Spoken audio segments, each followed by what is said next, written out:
Pluralidad de voces, libertad de expresión. DTV es todo lo que un país en democracia tiene que ser. DTV es tu voz en el Congreso. Este 2023, seguí eligiéndonos. DTV, el periodismo en el Congreso.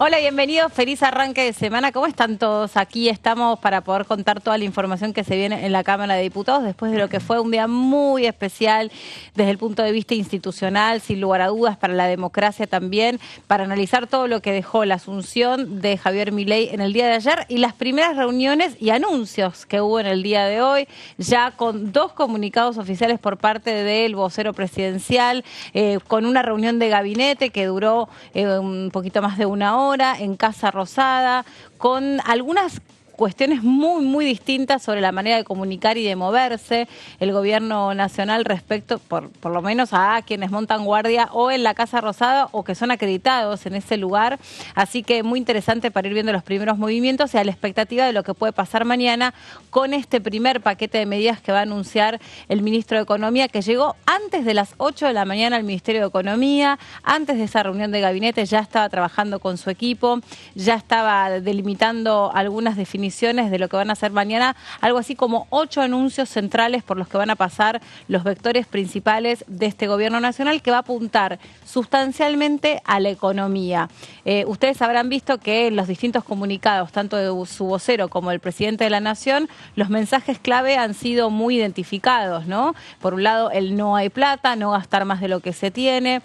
Se habló concretamente de los puestos de trabajo del Estado, qué es lo que va a pasar en ese sentido y algunas derivaciones. También en esa reunión de gabinete estuvo el presidente de esta Cámara de Diputados, Martín Menem, con lo cual uno puede imaginar que gran parte de esas medidas económicas también van a pasar en algún sentido por la discusión parlamentaria de cara a un enero que ya ayer todos anticipaban, los que fueron hablando con nosotros en esta programación especial que tuvimos aquí en la pantalla de TV.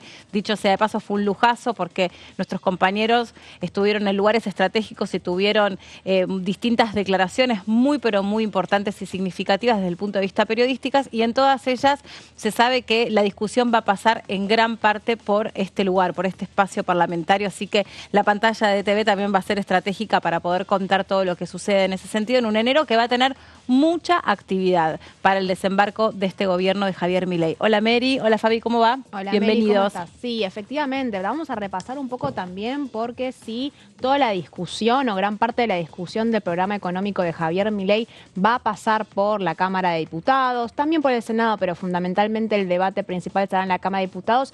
Hay que empezar a prestar atención a cómo se están configurando ya los bloques opositores en la Cámara de Diputados. Ya tenemos un panorama mucho más claro sobre los números de cada uno de los diferentes bloques que nos encontramos en un escenario absoluto de fragmentación, pero que van a ser los que van a definir la composición de las comisiones que sabemos determinan la posibilidad o no de avanzar con los dictámenes de mayoría.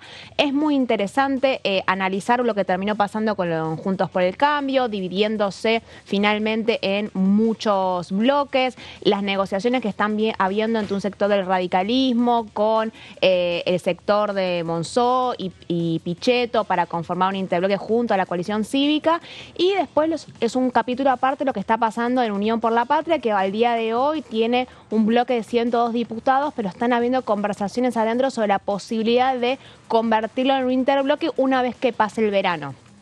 Fabi. Sí, además de la situación planteada con esto que comentaba Mary, ¿qué tal? ¿Cómo estás, Meli? Efectivamente, las disputas y rupturas probables o migraciones dentro de Unión por la Patria y las definiciones que llegan desde Casa Rosada esta mañana, como vos bien decías, con respecto a mucha gente que está preocupada por su trabajo. Manuel Adorni allí señaló que no va a sufrir ningún tipo de deslegitimación en su labor cotidiana, aquellos que lo hagan cotidianamente, que estén presentes, pero sí que van a exigir una presencia continua, 100% de presencialidad, y también acompañando a esto alguna medida de paliativo a las cuestiones sociales, son dos de las cuestiones principales. Por otro lado, mañana se entiende que también habrá una nueva, en este comenzar vertiginoso del nuevo gobierno de Javier Milei, habrá una conferencia previa de Manuel Adorni y luego una reunión de gabinete. Estuve esta mañana con Victoria Villarruel, que va a tener despacho, ya decidió también en la Casa Rosada, no lo va a tener en el Senado de la Nación, volviendo a ocupar un lugar físico en Casa de Gobierno, mientras que sabemos que el presidente seguramente estará en Olivos. Todo esto, bueno, dentro de un clima de incertidumbre que se está viviendo en estos momentos, no podemos dejar de decirlo, en lo que hace al mercado financiero y cambiario, con un Banco Central que no está operando en algunas cuestiones. Mientras aquí, bueno, en la Cámara de Diputados se espera la llegada de los documentos. Lo que dijo Victoria Villarruel esta mañana es que habrá medidas que llegarán a la Cámara de Diputados y otras que llegarán a la Cámara de Senadores, dando a entender de esta manera que no habrá un proyecto de ley ómnibus, sino que irán por alguna de las dos legislaturas, dependiendo de cuál sea el proyecto y supongo que también los votos que puedan conseguir para avanzar con la sanción de estas leyes. Bueno, por eso, eso que para algunos es incertidumbre, para algunos se traduce también en esperanza. Creo que gran parte de los argentinos, argentinas que se trasladaron ayer para acompañar y ser testigos directos de la asunción de Javier Milei, lo hicieron motivados por lo que significa este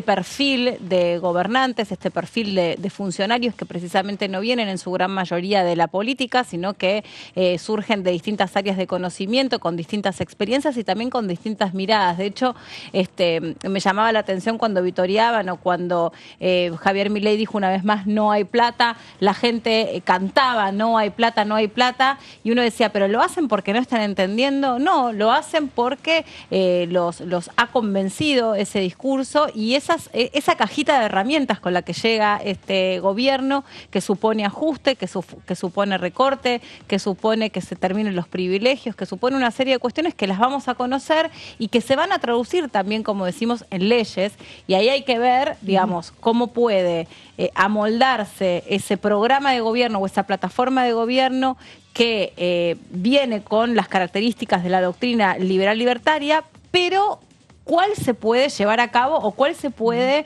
realmente ejecutar en este país que se llama Argentina, en este país que está con un respirador artificial tratando de cruzar el verano, un verano que ya nos anticipan va a ser muy, muy duro, y con en el medio también una serie de cuestiones que no se pueden desatender, que es una enorme crisis social, económica, con un muy bajo poder adquisitivo. Bueno, el diagnóstico de ayer de Javier Milei, tal como se había filtrado que iba a ser la característica de su discurso, fue un diagnóstico de una Argentina que está conectada a un respirador artificial, de una Argentina que, bueno, está realmente en una situación muy, muy delicada desde el punto de vista económico o financiero particularmente, y hay que ver cómo se pueden echar mano a estos recursos o esta doctrina que trae este presidente, que además es economista, con este ministro de Economía, con estos funcionarios, y a ver qué de todo esto se puede poner en práctica y se puede poner en marcha.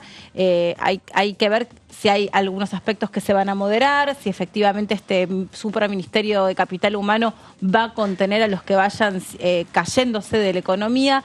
En fin, lo que viene es un panorama muy sensible, muy delicado. Creo que lo que tiene que primar en todos nosotros es la prudencia, no hacer especulación sobre lo que todavía no se anunció. Hay que esperar a ver qué es lo que se comunica mañana y qué de todo esto va a pasar por una discusión parlamentaria, no va a ser impuesto.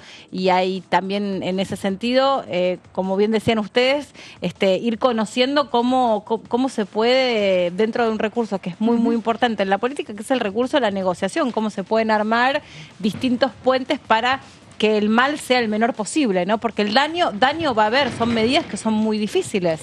Sí, y ahí es muy curioso porque el dato del día de ayer fue que Javier Milei, cuando se refirió muchas veces a la necesidad de un shock y de un ajuste, lo hizo con un acompañamiento en las calles que no había tenido Mauricio Macri en su momento, de las clases medias, de las clases bajas, respecto al impacto que podía tener los bolsillos.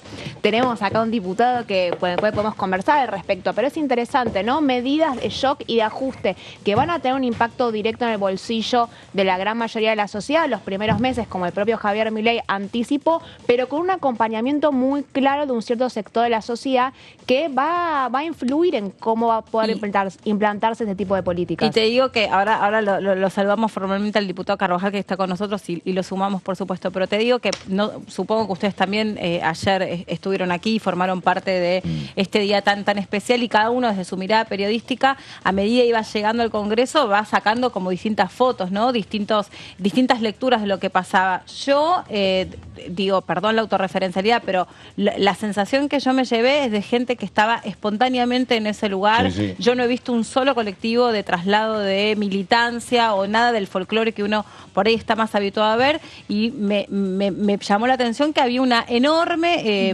variedad de extractos sociales, de edades incluso, personas que habían ido con sus familias. Está bien que esto estaba inserto en la recuperación de los 40 años de la democracia y en un día muy particular del que tampoco hubo mención, para decirlo. Sí. Bueno, vamos a hablar con el diputado Fernando Carvajal de la provincia de Formosa, que está con nosotros. Bienvenido, diputado, ¿cómo está? Buenos días, ¿cómo están? Un gusto para mí estar con ustedes. Sí, gracias. Para nosotros también que esté acá además en el piso. Sí, debo ser uno de los pocos que están en el edificio, todos, digo, creo que sí hay muy poca gente, pero bueno, yo estoy lejos, así que la verdad es que ya me quedé porque no justificaba. ¿Cuál es la expectativa? Dijo, estoy lejos. ¿Cuál es la expectativa entonces? No, digo, estoy lejos geográficamente para volver, porque ayer estuvimos muchos, pero hoy ya no. No, bueno, las distancias en esto son relativas, de todos modos, sí, la mirada que tengo sobre esto coincido con lo que decían. También llegué un rato antes, así que pude ver la movilización ciudadana y efectivamente se notó espontaneidad, se notó alegría. Creo que esto es bueno, creo que hay una cuota de esperanza en algunos sectores sociales. Claro, en el fondo muchos tememos que esta esperanza o esta expectativa favorable se vea frustrada cuando la realidad empiece a imponerse y lo que hoy es solamente un discurso empiecen a ser realidades que terminen afectando a diferentes sectores. Entonces ahí creo que esto va a generar sin ninguna duda algún cimbronazo. Pero bueno, hay una expectativa social favorable, yo lo percibo, lo siento, que en el caso nuestro, que claramente tenemos que cumplir un rol opositor, porque es el papel que nos ha dado la ciudadanía, nos obliga a ser muy prudentes en cuanto al rol que tenemos que cumplir. ¿Y qué Congreso se imagina que va a estar trabajando este verano para poder asegurar parte de las medidas que este gobierno necesita? Bueno, creo que es un Congreso que tiene la obligación ética, política y ciudadana de trabajar si el Poder Ejecutivo manda proyectos que requieran un tratamiento inmediato. Esto es lo que todavía no sabemos lo que va a pasar, porque si bien se ha hablado mucho de esta ley ómnibus, no sabemos cuál es el contenido y cuál es la urgencia en términos de políticos que pueden llegar a tener los planteamientos que vengan. Nosotros estamos dispuestos, por supuesto, a cumplir con nuestro trabajo, a constituir las comisiones lo más rápido posible, a dar tratamiento, pero veremos cuál es el volumen de temas y también la naturaleza de los temas, porque nosotros venimos sosteniendo hace tiempo que la reforma laboral, hay que hacer una reforma laboral. Después tenemos que discutir el contenido, a diferencia del anterior gobierno, que uno hablaba de reforma laboral y parecía que veníamos a entregar a los trabajadores. No se trata de esto, pero que se necesita una reforma laboral es indudable, por lo menos para nosotros. Ahora, una reforma laboral no se discute en 15 días entre Navidad y Año Nuevo, esto está claro. Ni hay una urgencia que justifique que uno tenga que hacer una reforma laboral en 15 días. Entonces, si dentro de esta ley ómnibus vienen medidas de esa naturaleza, seguramente no la vamos a poder estar dando tratamiento, porque además tenemos la obligación de consultar a los sectores interesados, a las cámaras empresariales, a los sindicatos, a otros sectores eventualmente, por lo cual, si lo que viene en la ley ómnibus son ese tipo de medidas, podremos iniciar la discusión, pero claramente no estamos obligados a una aprobación urgente. Veremos si hay otro tipo de medidas que sí justifican un tratamiento urgente como el que estamos previendo. Ahí vos mencionabas eso de que no requiere un tratamiento urgente. ¿Qué características tiene que tener este rol opositor que mencionabas dentro de la misma UCR, sabiendo que, hay diferencias internas muy claras respecto a cómo tiene que ser el acompañamiento a la gobernabilidad de Javier Milei, sabiendo que hubo ahí una diferencia entre un sector que representa Manes y otro que representa De Loredo? Ahí, ¿qué significa para vos responsabilidad en el rol opositor? Sí, a ver, yo creo que hay que hacer esta diferenciación. No, la discusión interna del bloque no sé si tuvo tanto que ver con esto, más allá que puede haber algún matiz, pero yo no sé si está marcado dentro del bloque. Por lo menos no lo visualizo de esta manera todavía. Es cierto que hay sectores del radicalismo, de hecho hay un futuro ministro que es de origen radical. No sé si va a seguir siendo radical, tendrá que decidirlo él o lo tendrá que decidir el partido, pero digo, el encuentro de los gobernadores, que fue el marco referencial del espacio opositor, dijo muy claramente que el espacio opositor, que era Juntos por el Cambio, no somos oficialismo y que vamos a hacer una oposición responsable. Y que quienes aceptaban cargo lo hacían a título exclusivamente individual, caso Petri, caso Bull. Yo dentro del bloque creo que vamos a tener unas discusiones interesantes seguramente, pero está bastante claro lo que también dijo la mesa de gobernadores, y es de que nosotros vamos a estar discutiendo ley por ley, institución por institución, a ver si le aprobamos o no aprobamos. Lo que no vamos a hacer claramente es tener maniobras obstructivas, impedir la discusión o rechazar todo porque viene del gobierno. No es esta la postura, así que en esto honestamente no visualizo que dentro del bloque de la UCR tengamos todavía estas diferencias. Quizás surja más adelante, pero digo, nuestra discusión pasó por otro lado, que no es un tema que a la ciudadanía le interese demasiado. Bueno, eso habría que saberlo para saber si le interesa o no. Hay un poco de la cuestión del perfil, pero después la verdad es que veníamos trabajando en pos de la unidad. Aparecieron algunos actores políticos que confundieron un poco el panorama y esto fue lo que en definitiva produjo esa inicial separación, que tuvimos la madurez de devolverlo para lograr demostrarle a la sociedad que el radicalismo, que nos gusta debatir internamente, también estamos dispuestos a actuar con responsabilidad. Recién mencionabas a los gobernadores, Fernando, ¿qué tal? Buenas tardes. En ese sentido, se conoció el decreto de la ley de ministerios, hay un cambio en la funcionalidad y quién va a estar a cargo de la relación con los gobernadores, en este caso se trata del Ministerio de Economía, se sabe que van a abandonar las obras públicas, que no va a haber dinero para sostener lo que venía supuestamente haciendo el gobierno de Alberto Fernández. Hubo quejas, entre otros, del vecino Gustavo Valdés por la discontinuidad. ¿Cómo ves esa situación? Temas como, por ejemplo, el turismo, que vaya a desaparecer, que era una fuente de ingresos importante. El previaje, entiendo, en muchas de las ciudades que se habían revitalizado gracias a la posibilidad de ser visitadas por los argentinos. ¿Cómo ves ese tema? Sí. A ver, lo de previaje, bueno, yo creo que puede tener alguna incidencia, pero no es determinante. Lo de la obra pública sí tiene mucha incidencia. En esto creo que el presidente incurre en una falsedad discursiva cuando dice de que va a tocar lo público y no va a tocar lo privado, porque en realidad la interrelación entre el funcionamiento del Estado y el impacto sobre la economía de los privados es enorme. Y cuanto más nos alejamos del centro del país, más hacia la periferia vamos, mayor es el impacto. Digo, lo pongo en mi realidad de mi pueblo y de mi provincia. Nosotros, lamentablemente, el grueso de la inversión es pública y el grueso de los fondos que ingresan a la provincia tiene que ver con el Estado, por lo cual, si el Estado hace un ajuste fuerte, esto necesariamente va a impactar sobre el sector privado, es decir, el comerciante, el pequeño y mediano empresario también va a sentir el ajuste que va a hacer el Estado. No está muy claro tampoco esta decisión de suspender la obra pública, cuál es la extensión y la profundidad que tiene. Hay que ver también cuáles son las fuentes de financiamiento. Pero digo, concretamente, una decisión de suspensión absoluta de la obra pública en todo el país va a tener un impacto enorme sobre la actividad privada como puede ser, por ejemplo, la mano de obra de la construcción. Mencionó la necesidad de una reforma laboral o una rediscusión de los sistemas de trabajo, las formas en las que hoy habitualmente trabajan los argentinos. ¿Hacia dónde se imagina esa reforma laboral? Hacia la registración del trabajo. Nosotros tenemos 8 millones de trabajadores no registrados, algo que ha sido pateado debajo de la cama o de la alfombra, escondido, ocultado y menospreciado como problema, y que en realidad es uno de los problemas centrales que tiene el país. La informalidad. El trabajo subregistrado o mal registrado, como es el monotributo.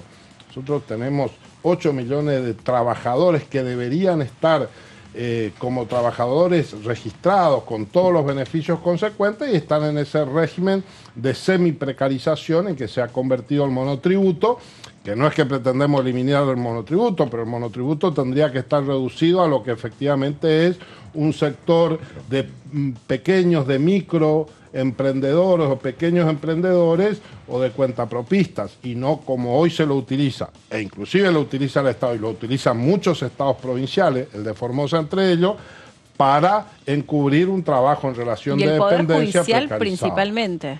No sé si principalmente. Hay, mira, en mi experiencia, monotributo en el Poder Judicial de la Nación, nosotros no teníamos de manera directa.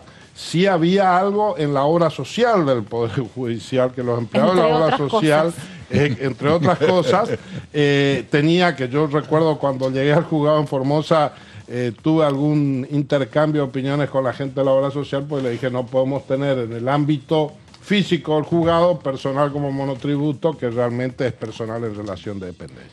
Pero bueno, en el alta complejidad, que es el hospital modelo de Formosa, había cientos de empleados monotributistas con muchos años de antigüedad. Esto es una realidad que se repite, y ni hablar, digo, de el pequeño empresario, el plomero que es monotributista y que en realidad lo que hace es subfacturar porque tiene 2 o 3 personas con las cuales trabaja que son todos monotributistas, y a los cuales les cercenamos la posibilidad de constituir una microempresa que empiece a tener un crecimiento. Entonces se termina convirtiendo el monotributo en un techo que impide también el crecimiento. Ahí el proyecto no servía o no sirve, el proyecto que había sacado en sus últimos días Sergio Massa para la pequeña y mediana empresa. Sí, bueno, el problema no se llegó a implementar nada, digamos, porque las medidas... Claro, está claro, pero está sancionada.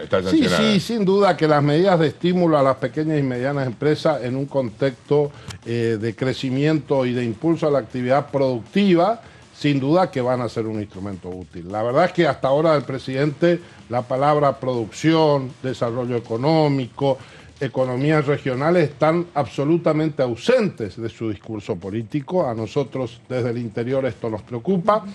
Se habla mucho de finanzas y entendemos que esto es un problema, pero la verdad es que se nota una ausencia en el discurso de la producción y del estímulo y al apoyo a las pequeñas y medianas empresas y del interior del país, que sin duda son la palanca justamente para generar trabajo registrado y trabajo de calidad. El tema indemnizaciones por despido, porque dentro de la reforma laboral uno de los aspectos que se está considerando es la eliminación y su reemplazo tal vez por este formato de fondos de despido, que incluso en su momento lo había planteado Juntos por el Cambio. ¿Qué mirada tenés, Fernando? No tengo una mirada negativa. De hecho, nosotros tenemos un modelo exitoso en esto, que es el modelo de la ley de construcción, que cuenta con aval del sindicalismo, y es un sistema que ha funcionado relativamente bien. Entonces, digo, no estamos hablando de un modelo que haya sido utilizado de mala manera. Al contrario, tenemos un modelo y es un modelo exitoso.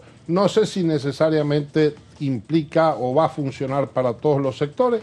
Evidentemente para un sector donde hay una alta movilidad de la mano de obra y tiene picos de baja y crecimiento como es la construcción, ha funcionado y ha funcionado relativamente bien, por lo cual creo que no hay que bocharlo. Lo que sí no implica necesariamente esto una eliminación total y absoluta y que se termine eliminando.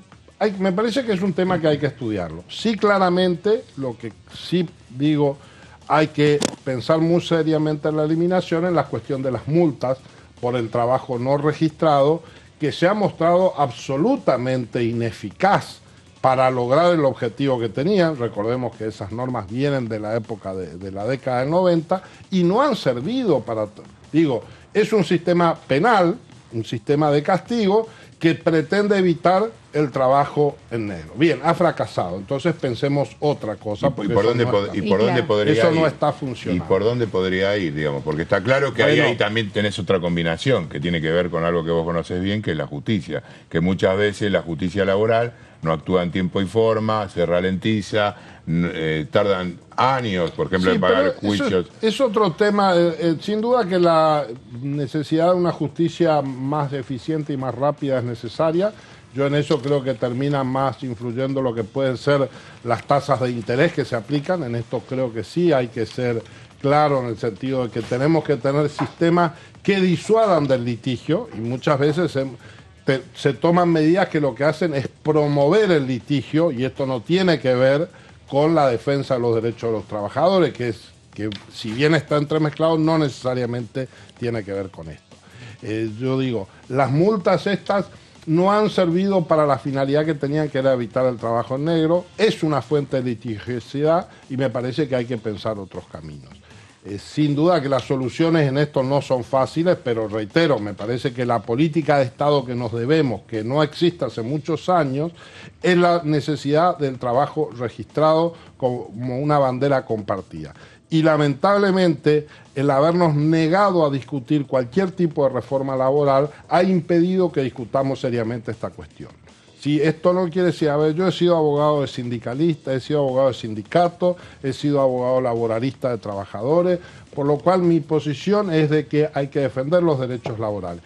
Pero defender los derechos laborales no en el discurso, sino en la realidad práctica de 8 millones de personas cuyos derechos están siendo vulnerados. Entonces, altísimos niveles de supuesta protección, como son, por ejemplo, las multas que no surgen su objetivo, terminan generando que tengamos trabajadores que directamente quedan fuera del sistema. Y diputado, digamos, ya fuera de la discusión estrictamente parlamentaria, ¿cómo lo ve al presidente de la Cámara, a Martín Menem? ¿Cómo ve este desafío que tiene una persona que no viene especialmente formado en la gestión política, pero que, bueno, viene de una familia Viene de una familia muy de la casta, así que no sé qué habrá mamado en su juventud, digamos, porque lo digo como una morada porque es una palabra que no me gusta. Aparte tengo respeto por la figura de Eduardo Menem, más allá de las profundas diferencias que seguramente podemos tener en la discusión política, pero me parece que es un hombre que me genera respeto como figura que cumplió roles históricos dentro de nuestra democracia, así que lo digo desde ese lugar. Pero la verdad es que no tengo opinión formada sobre el nuevo presidente de la Cámara. Destaco que todos los actores políticos de la Cámara, en una posición de respeto institucional, lo hayamos acompañado, pese a que claramente no tiene experiencia, pero fue la propuesta del presidente electo por la voluntad popular y hemos respetado la tradición y me parece bien que así sea. Lo que espero es que su desarrollo y su desempeño conteste con este acto de génesis de su mandato y que tiene que ver con este acuerdo político. Y allí la fragmentación que presenta hoy la Cámara de Diputados, ¿lo ves como un obstáculo o como una posibilidad de que este aprendizaje o este conocimiento de lo que es el ámbito legislativo sea más rápido? Yo creo que tenemos que empezar a sacarnos esta convicción que el peronismo, permítame decirlo así, el peronismo, digo, como modelo cultural y político, no ha impuesto de que solo se puede gobernar bien si se tienen mayorías. Yo creo que es cierto que los intentos de gobiernos de coalición han sido dificultosos, pero lo cierto es que tenemos que aprender a 40 años de la democracia a discutir y a buscar los consensos entre los que pensamos diferentes. Creo que este es el desafío que tenemos por delante. Ahora, esto requiere opositores, como vamos a hacer nosotros, que estén dispuestos a acompañar lo que hay que acompañar, pero también requiere gobiernos que estén dispuestos a aceptar de que las cosas no van a salir exactamente como ellos quieren, sino como surja el consenso de las mayorías. Si logramos este punto de encuentro, vamos a darle al presidente de la Cámara, Menem, el plus para que así sea. Va a tener que él construir la confianza de que podemos construir acuerdos y que esos acuerdos parlamentarios se respetan para que podamos ir avanzando. Para darle al gobierno aquellos instrumentos que le permitan gobernar, pero sin que esto implique que el gobierno pueda imponer lo que quiera en la agenda, como lamentablemente nos ha pasado en estos últimos años. Y Fernando, ¿cómo vienen las conversaciones sobre la conformación de un interbloque junto a la coalición cívica y Cambia Federal? ¿Se va a avanzar en ese sentido? Creo que quedó bastante claro el otro día de que hay acuerdos que se materializaron de hecho en las designaciones de las cámaras. A ver, yo en lo personal, mi opinión personal es que Juntos por el Cambio como espacio desapareció de hecho, ¿sí? Lo cual no quiere decir de que no haya conversaciones y estemos en medio de un proceso político de recomposición de ese espacio. La mesa de los gobernadores fue un ejemplo muy claro de esto, ¿sí? Digo, lo que era la mesa de Juntos por el Cambio no se reúne desde antes de las PASO, entonces seguir afirmando que eso es una entidad política existente a mí me parece un acto de fantasía política. Ahora, no menos cierto es que los 10 gobernadores electos por el espacio opositor tuvieron la capacidad de juntarse, de generar un espacio de encuentro, de unificar una postura política y de convocarnos a la totalidad de los legisladores nacionales de todo ese espacio a un espacio común y fijar una postura, en la cual tuvimos una coincidencia muy mayoritaria, salvo un pequeño grupo que dijo nosotros estamos con Milei. Bueno, los que están con Milei están con Milei. Está muy claro que somos una gran mayoría, lo que no estamos no pretendemos ser oficialistas, no somos oficialistas y vamos a ser opositores responsables. Nosotros estamos articulando claramente la presencia de Julio Cobos como vicepresidente de la Cámara, respondió a un acuerdo legislativo. El PRO está con algunas dificultades internas, pero la verdad es que no me corresponde a mí hablar de sus peleas internas, tendrán ellos que resolverla y después verán cómo se insertan en el espacio opositor que se está reconstruyendo. Le queremos agradecer especialmente que haya venido aquí al estudio de DTV. Para nosotros es un placer enorme porque creemos también que somos parte de esa gobernabilidad y la transparencia que supone la responsabilidad de ser un trabajador del Congreso de la Nación. Nosotros le damos y con mucho gusto el mismo espacio a todos los colores políticos, así que le agradecemos porque usted siempre estuvo muy predispuesto en hablar con nosotros y bueno, aquí vamos a estar para seguir para mí es un gusto también todo. Y siempre es más lindo venir al piso que hablar por Zoom, digamos.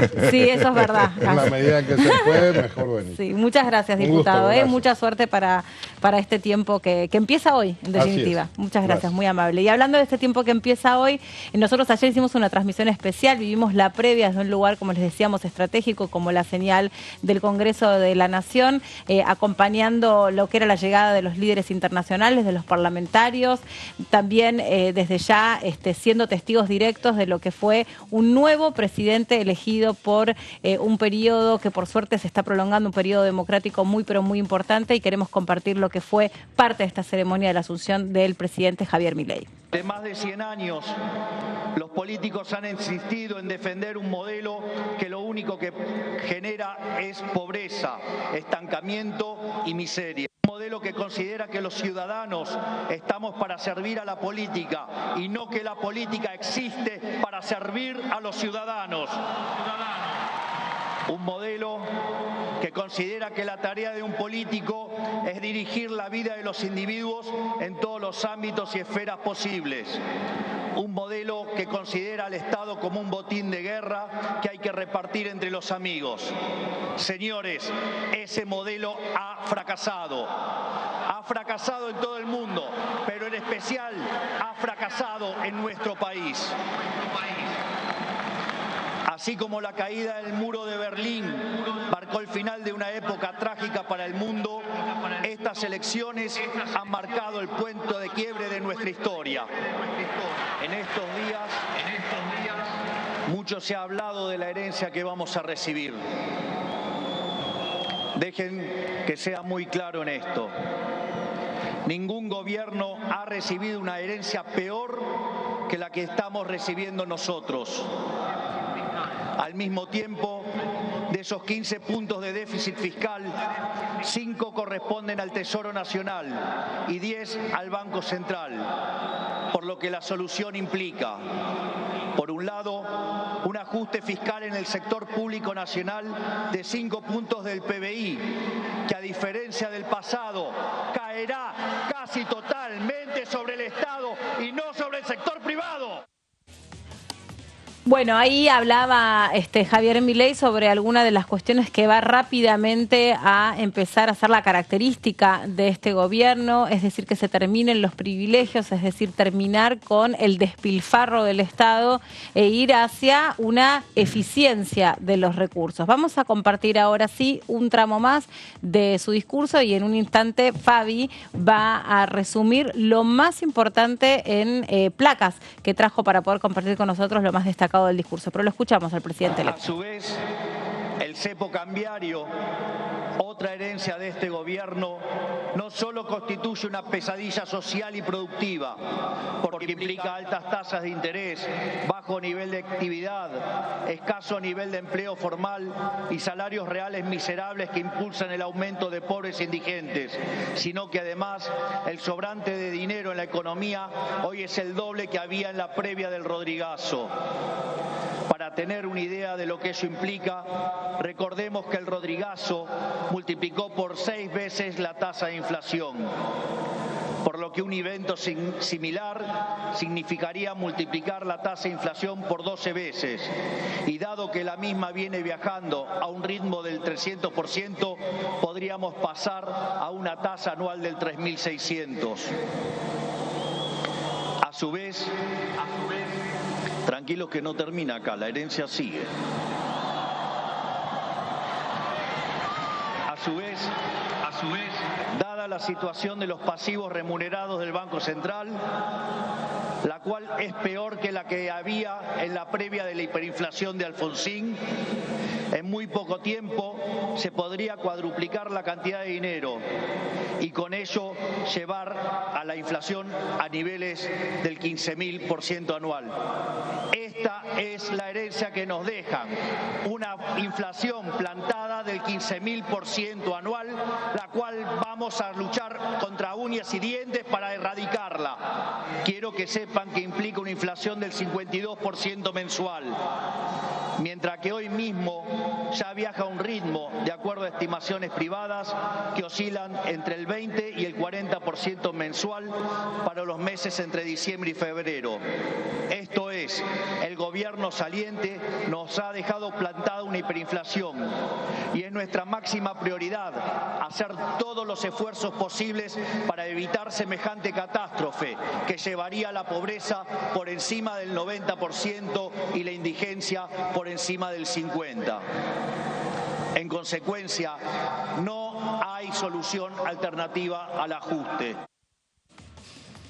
El discurso de Javier Milei fue un discurso breve, pero fue un discurso que por primera vez ocupó ese lugar escenográfico. Cuando digo escenográfico lo digo porque hay que hacer también en este sentido alguna interpretación.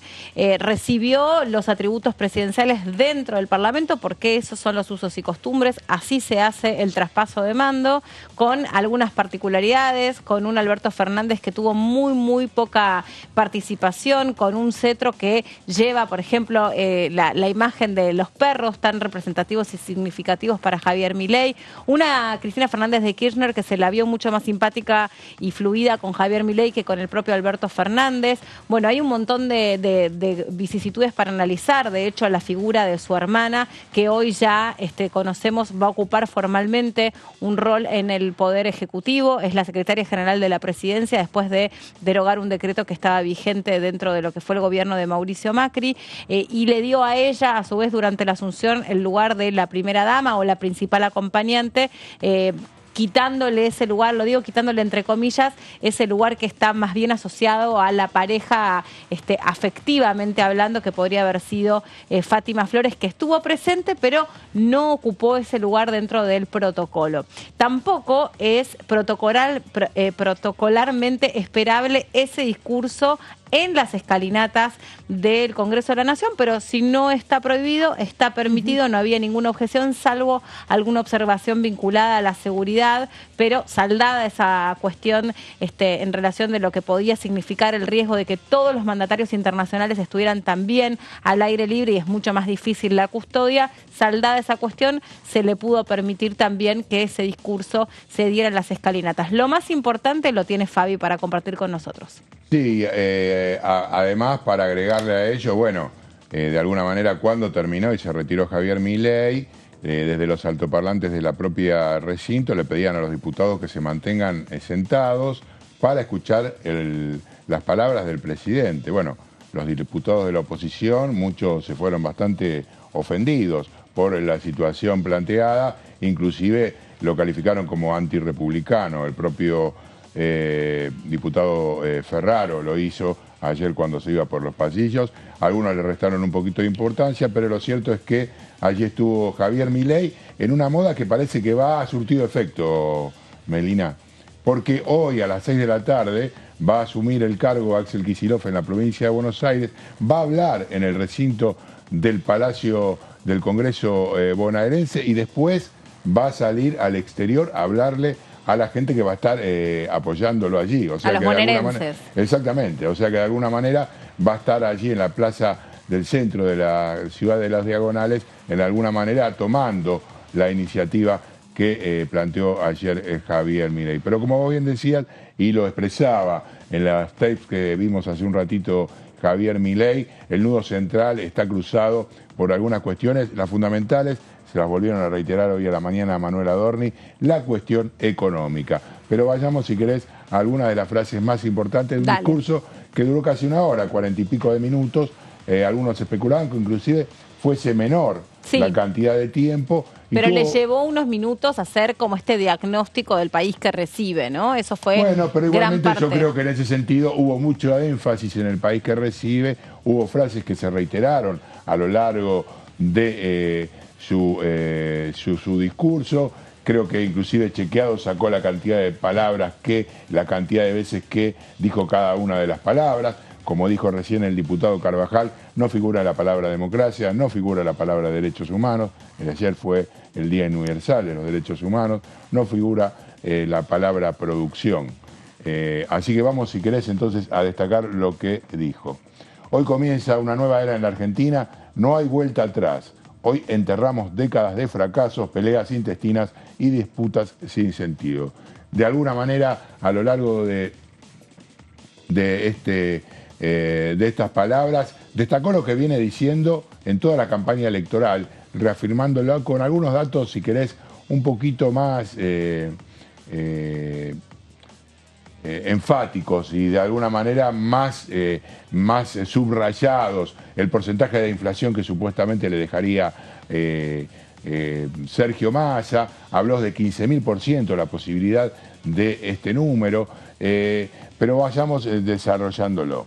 En algún momento los políticos decidieron, esto es el inicio del fracaso de la Argentina potencia que señala Javier Milei, que fue en los inicios de la Constitución, sancionada en 1853. Perdón, esta primera frase me quedé pensando en algo.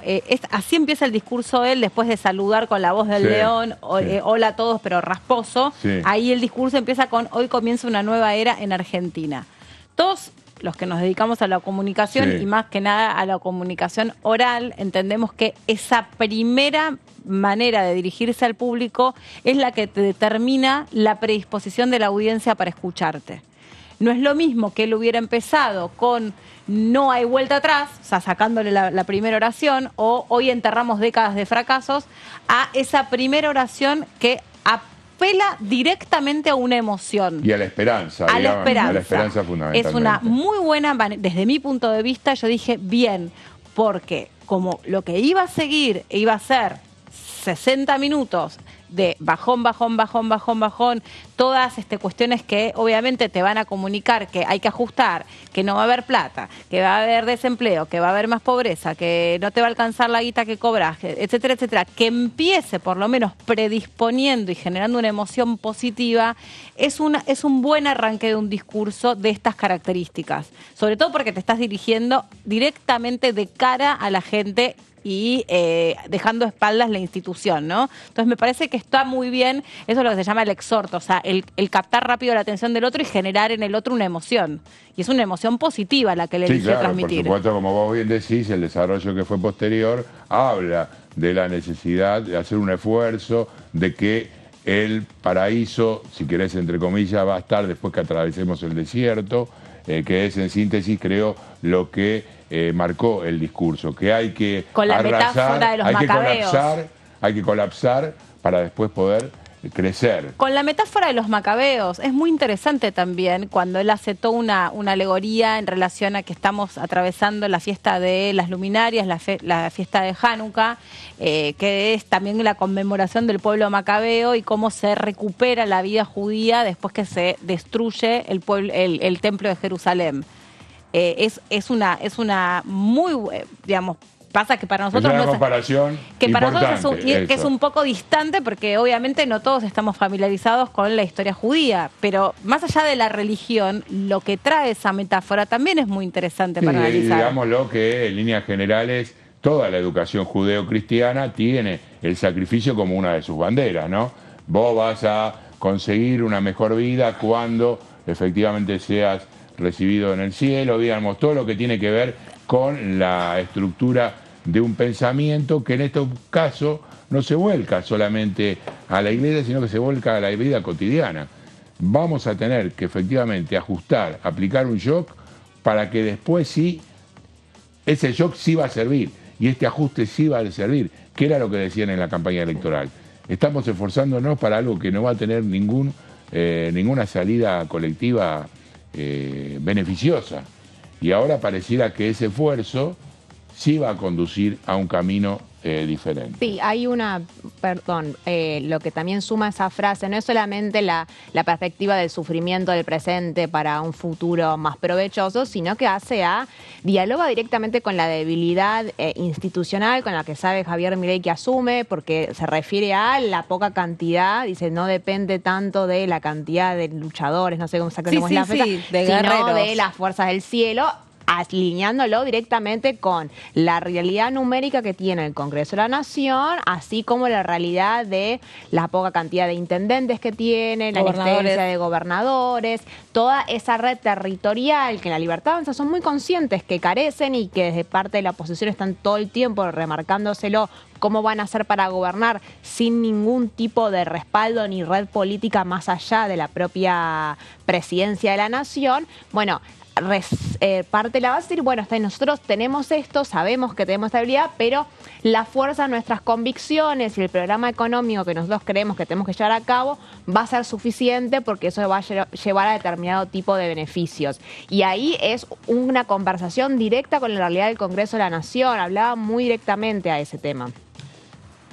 Bueno, en algún momento entonces los políticos decidieron abandonar el modelo que nos había hecho ricos. Él se refiere siempre a 1850, la creación de la Constitución, el desarrollo liberal, diferenciándose, digamos, de la historia, hablando de un prócer como Roca, que justamente muchos sectores, y tiene, digamos, toda una historia, de alguna manera, la que ha venido hasta aquí, no es el revisionismo que propone Javier Milei. Han insistido durante más de 100 años en defender un modelo que solo produce pobreza. Señores, ese modelo ha fracasado. Esta también frase viene a reforzar, de alguna manera, a darle sustancia a lo que es el eje, nuevamente, ir contra lo que supuestamente existía hasta el 9 de diciembre de este año y el hecho de comenzar una nueva etapa, una nueva vida para los argentinos desde ayer a las 12:30. Sigamos con la que viene. Hoy recibimos la herencia de insistir más de 100 años con ideas equivocadas. Déjenme ser muy claro con esto.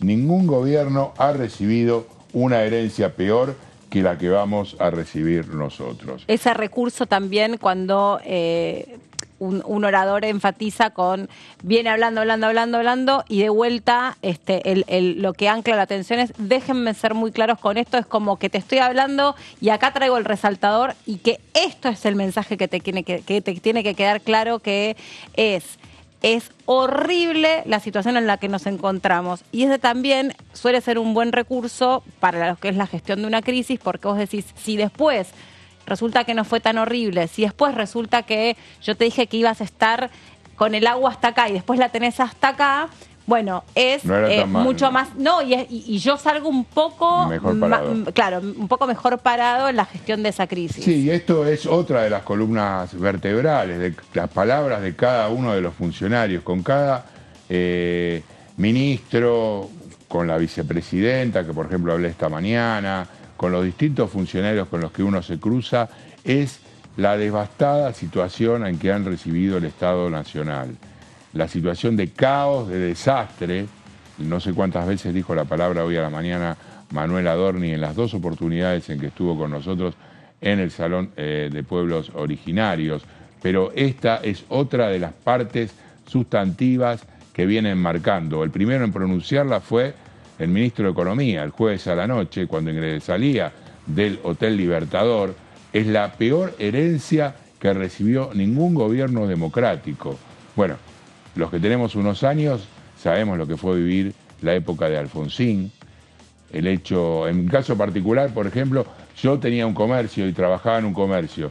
Entonces a la mañana iba a ver a un cliente, le decía, estos son los valores de los productos, por favor, definime la hora, la compra, porque a la tarde, cuando yo tenía que volver, el precio había cambiado sustancialmente. Qué bárbaro, claro. Ese tipo de cuestiones, que en estos días, bueno, en algunas cuestiones, algunos lugares se ha visibilizado, pero no al nivel de lo que fueron los últimos meses del gobierno de Alfonsín. O inclusive recordemos lo que fue el año 2001, ¿no? Una situación en la cual al margen, digamos, la situación lamentable de 39 asesinados y muertos en las calles, también tuvo un correlato con justamente el sector que más, digamos, transversalmente ha apoyado a Javier Milei, que fue el que no pudo retirar el dinero de sus bancos. Las imágenes de golpeando las rejas de algunos locales, entidades financieras, el hecho de que no pudieran responder. Bueno, no creo que sea comparable en ese sentido la situación. Es un recurso que utilizan siempre los presidentes para arrancar una gestión. Quiero decir, Alberto Fernández hizo lo mismo con Mauricio Macri, principalmente haciendo hincapié en el endeudamiento. Recordemos la frase de Axel Kicillof respecto a la tierra arrasada que había dejado María Eugenia Vidal en la provincia de Buenos Aires. Y lo mismo hizo Mauricio Macri cuando asumió luego del gobierno de Cristina Fernández de Kirchner. Y así sistemáticamente cada gobierno que asume hace una lectura absolutamente dramática de la situación para plantear, bueno, esta es nuestra base y sobre acá vamos a construir, y si no tenemos resultados inmediatamente, como sabemos que no los va a haber, e incluso ya se está hablando de entre un 20 hasta 40% de inflación mensual enero y febrero, según lo que dijo el propio presidente de la Nación, bueno, se parte de todos, intentan partir la misma base, de que la situación era muy terrible y hay que trabajar sobre ahí. Vamos con la próxima placa, si les parece. No hay plata. Bueno, esta frase que se hizo remera, que hizo meme, que hubo gente, como dijo Meli en la introducción a mi columna, que cantaba no hay plata, realmente ha hecho carne en algunos sectores. Es un poco ambivalente la frase, por más que exprese una posición, que muchos de los que estuvieron en la plaza ayer, vos decías, una mezcla heterogénea de distintos sectores sociales. Sí, pero yo creo que lo que mayoritariamente había era clase media y clase popular ayer en la calle. Tanto aquí como en la Plaza de Mayo, en la gente que hubo, bueno, el número da para discusión siempre, para debate. Independientemente de eso, lo que más había son los sectores que se van a ver más perjudicados por esta política de esta inflación. No podemos endeudarnos, no podemos emitir y no podemos seguir asfixiando al sector privado con impuestos. No hay alternativa al ajuste y no hay alternativa al shock. Lamentablemente eso impactará sobre la actividad económica, la pobreza y los salarios. La única posibilidad posible es el ajuste, un ajuste ordenado. Ajuste. Sí, no sé cuántas veces se pronunció la palabra ajuste, cuántas veces, creo que la misma cantidad de veces pronunció la palabra dólar que pesos, por ejemplo, que fueron 10 veces cada una, si mal no recuerdo. Pero, a ver, no sé bien cómo, más allá de lo que uno lee y escucha, está claro que de alguna manera el discurso va a afectar a un sector de la población.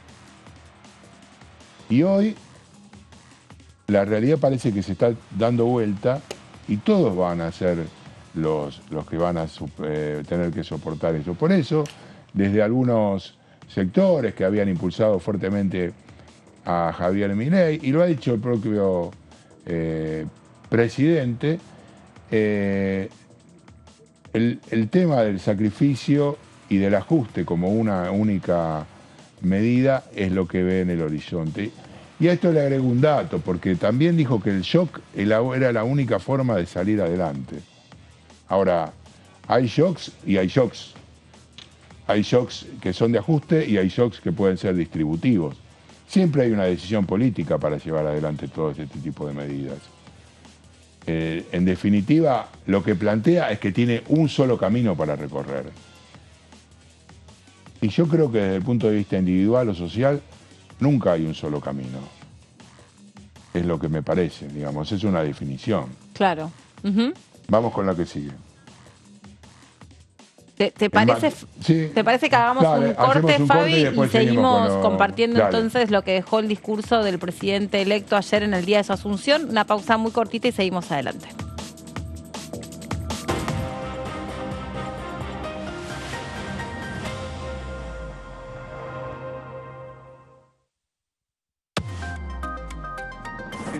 Que tienen ustedes, inclusive la apertura y el respeto hacia cada uno de nosotros con el pensamiento, lo hacen y lo practican día a día. Y también creo que la gente lo sabe y es bueno, y yo abogo para que ustedes continúen, porque esta herramienta nos sirvió siempre a todos.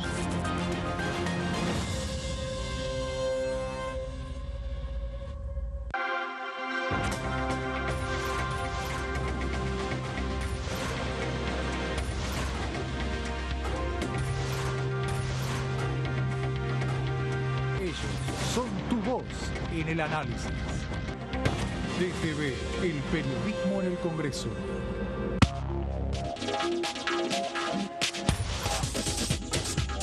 Punto Género, lunes, 23 horas. ¿Cómo están? Bienvenidos, bienvenidas. Otra emisión de Todo Cultura. Mis fotos básicamente es intimidad. Lo que me gusta mostrar es lo que la gente no puede ver. Es lo que siempre la gente se nota mucho. Y sobre todo en las muestras, porque, por ejemplo, ves una foto y se pegan a mirar, no sé, qué dice la pared. Claro. O te preguntan qué hace ese changuito ahí, no sé, en esa foto. Si querés ver los detalles. Claro. A ver si le descubrís alguna cosa. Tengo algunas fotos de recitales, pero no me gustan mucho las fotos de recitales. Hay fotos realmente muy atractivas y muy, el público también se encuentran con momentos tristes, ¿no? Sí. Con momentos que también se pueden relacionar con distintas situaciones. Hay una foto ahí que, por ejemplo, aparece una grieta, es decir, sí. hay momentos que tienen que ver con la ecología, esa grieta responde a la ecología, pero bueno. Tiene múltiples también significancias. Puede tener múltiples significados, acepciones. Todo Cultura, miércoles 23 horas.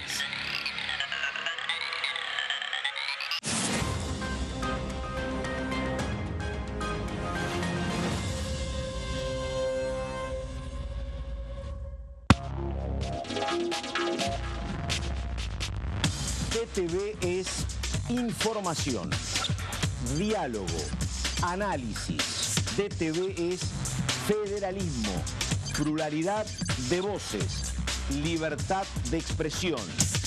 DTV es todo lo que un país en democracia tiene que ser. DTV es tu voz en el Congreso. Este 2023 seguí eligiéndonos. DTV, el periodismo en el Congreso.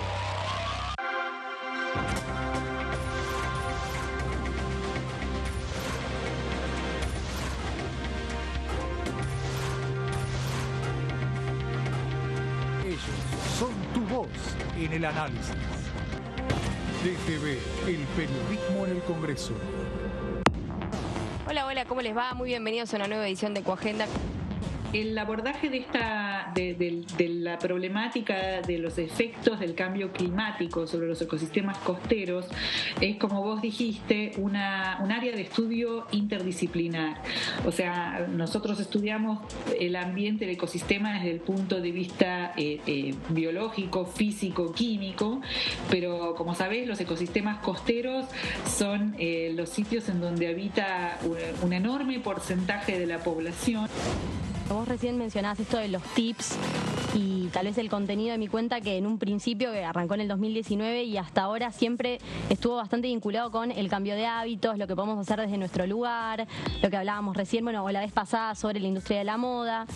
Y este año, yo creo que ya desde el año pasado estoy teniendo una tendencia a empezar a abordar un poco más los temas macro, pero este año es como que la coyuntura se impuso y fue, no puedo hablar de nada que no sea esto.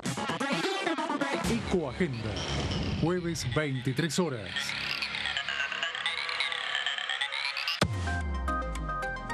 Esto se está transmitiendo por Diputados TV, a quienes agradezco muchísimo porque mucha gente, muchos intendentes del interior del país, sobre todo por la fecha, no han podido asistir, así que todos los intendentes y todos los que ahora pueden conectarse.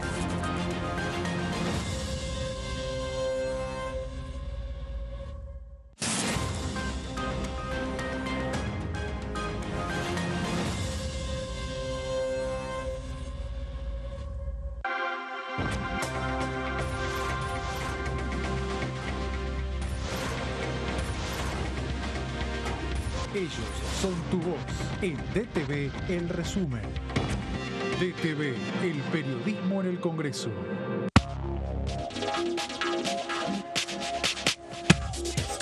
DTV es información, diálogo, análisis. DTV es federalismo, libertad de expresión, pluralidad de voces. DTV es todo lo que en democracia un país debe ser. DTV es tu voz en el Congreso. Este 2023, seguí eligiéndonos. DTV, el periodismo en el Congreso.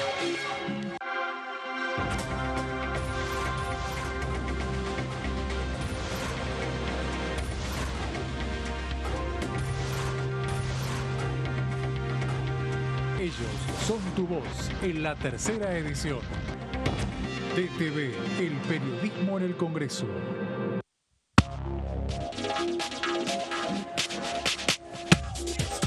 DTV es información, es diálogo, es análisis. DTV es federalismo, libertad de expresión, pluralidad de voces. DTV es todo lo que un país en democracia tiene que ser. DTV es tu voz en el Congreso. Este 2023, seguí eligiéndonos. DTV, el periodismo en el Congreso. Hola, hola, hola, ¿cómo va? Aquí estamos. Yo me crié en Neuquén, hice mi colegio primario y secundario y me vine a estudiar a Buenos Aires a los 18 años. Y yo creo que esa infancia y esa juventud o adolescencia es fundamental en nosotros para toda la vida, ¿no? Conservo mis agendas del año 77, 78, 79 y hay muchos amigos y compañeros de esa época que no están. Ese es el compromiso que uno asume generacionalmente para que nunca más.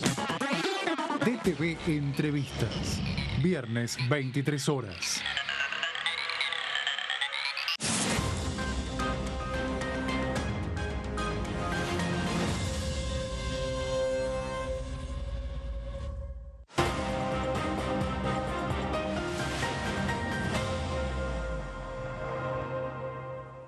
Acá estamos de regreso después de la pausa. Ay, con razón, si Lore me dijo algo, no me iba a enterar porque no tenía puesto esto.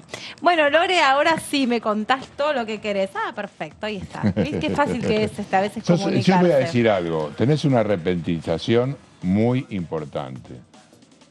¿Sobre? ¿Cómo resolvés las situaciones incómodas? Sí. ¿Qué es repentización? Es eso, Sí, sí, capacidad de recoger resolver. el error, digamos. Exactamente. No, error no, bueno. Si es un error no debiera haber tenido la Bueno, cucaracha. pero es un accidente. Frente a la adversidad. Claro, un accidente, así. Soy una buena azafata de crisis, decís. Sí, claro, entre otras cosas. La Perfecto. azafata no sé, pero... Bueno, está Lu Fernández del otro lado en el móvil desde el recinto y ahora la saludo y ahora la voy a elogiar. Epa. Hola Meli, compañeros. Bueno, muy buena jornada. Aquí en el recinto nuevamente. Te digo que ya podía haber seguido de largo desde ayer, una gran cobertura Lo que aquí con los trabajó compañeros Luciana. de DTV y ahora nuevamente. No, Lu, ayer te lo dije por Gracias, privado, Meli, pero vos te lo también. vuelvo a decir porque vale la pena en público, si no, no vale, ¿viste? Es como saludarse. Nos podemos Claro, saludar todos sí. fuera de cámara. Porque es todo al aire, como diría Chiche Helblum, que le mandamos un beso que volvió a la tele. Lu, el trabajo que hiciste ayer fue extraordinario porque no era nada sencillo. Ni el lugar en el que estaba transmitiendo, la cantidad de gente que se le cruzaba y además ir parando absolutamente a Tremendo. todos los diputados y diputadas, dándoles la bienvenida, contándoles acerca de esta pantalla que tanto queremos, que es DTV, explicando, pero mira, comunicación, eficiencia 100%, una genia total, así que todo mi reconocimiento.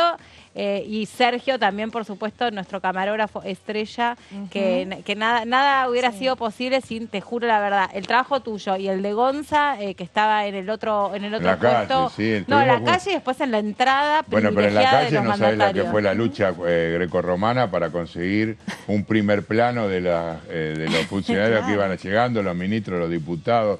Ahí el que menos Cuerpo a salía cuerpo. el que menos ligaba era un pisotón. Después un empujón, una Bueno. corrida.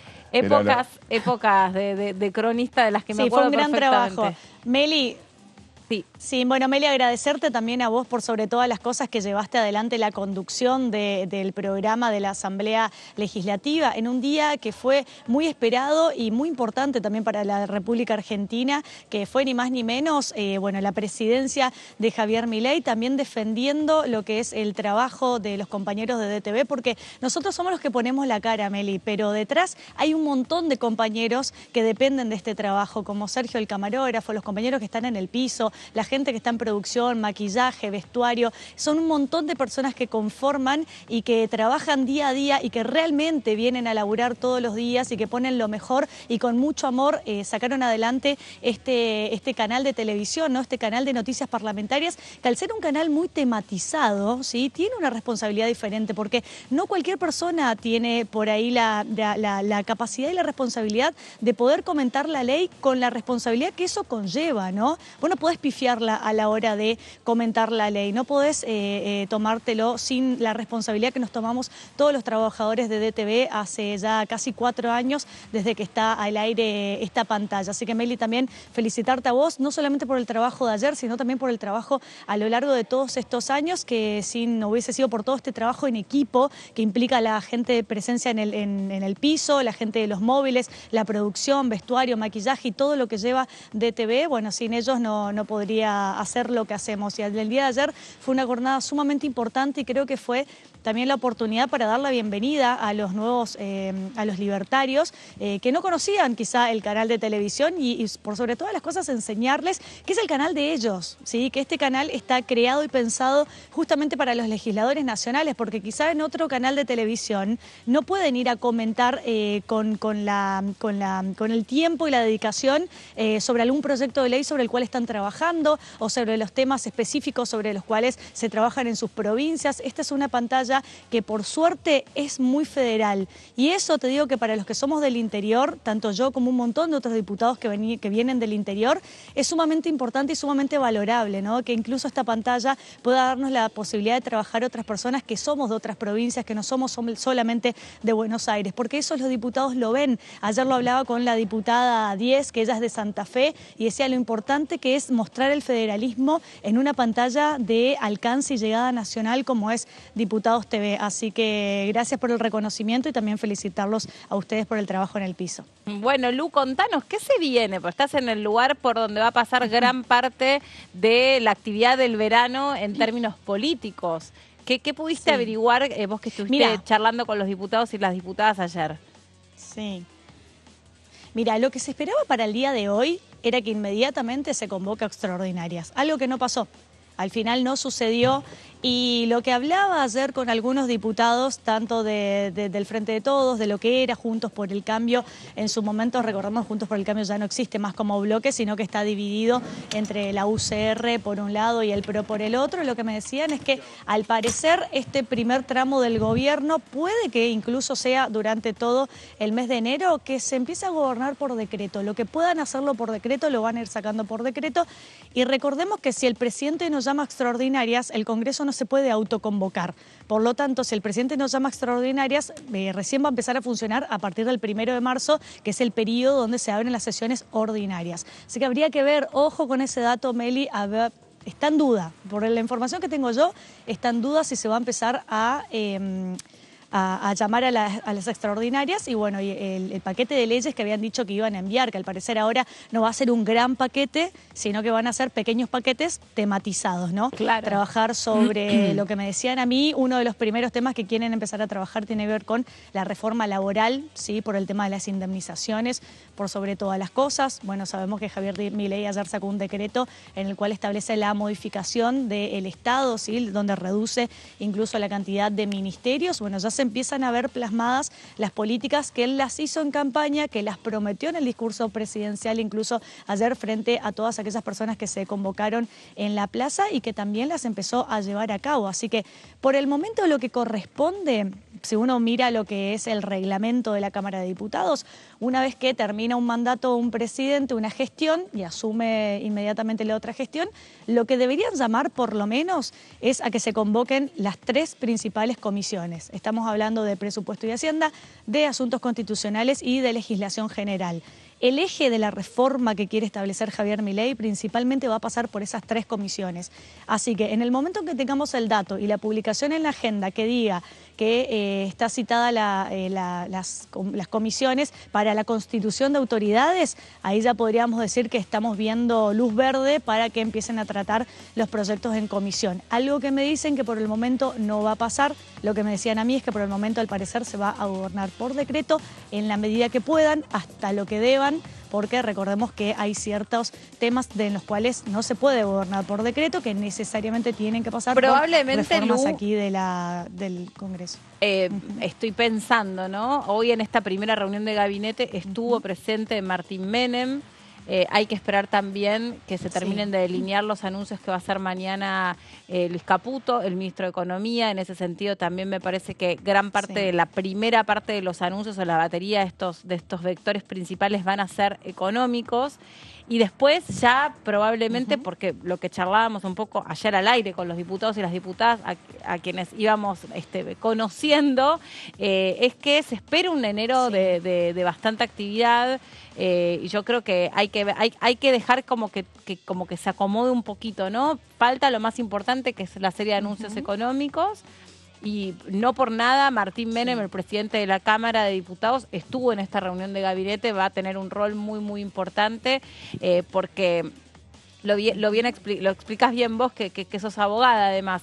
¿Se puede gobernar por decreto? Se puede gobernar por decreto, pero tampoco puede ser un uso indiscriminado del decreto, porque lo que más le va a servir a un presidente como Javier Milei es, y aparte lo dijo la propia Victoria Villarroel en distintas entrevistas, vos también la viste hoy, es gobernar con consensos, es sentarse, charlar, explicar, bajar datos, hacer presentaciones. Hay que ver qué es lo que pasa con el presupuesto y de ese presupuesto si se prorroga, si se rediscute, cómo se reasignan las partidas ahora que el Estado o el mapa del Estado pasa a estar repartido en 9 ministerios en lugar de los, ya perdí la cuenta, 17, 18. 18 a 9. 18, claro, exactamente, pasó, se redujo a la mitad.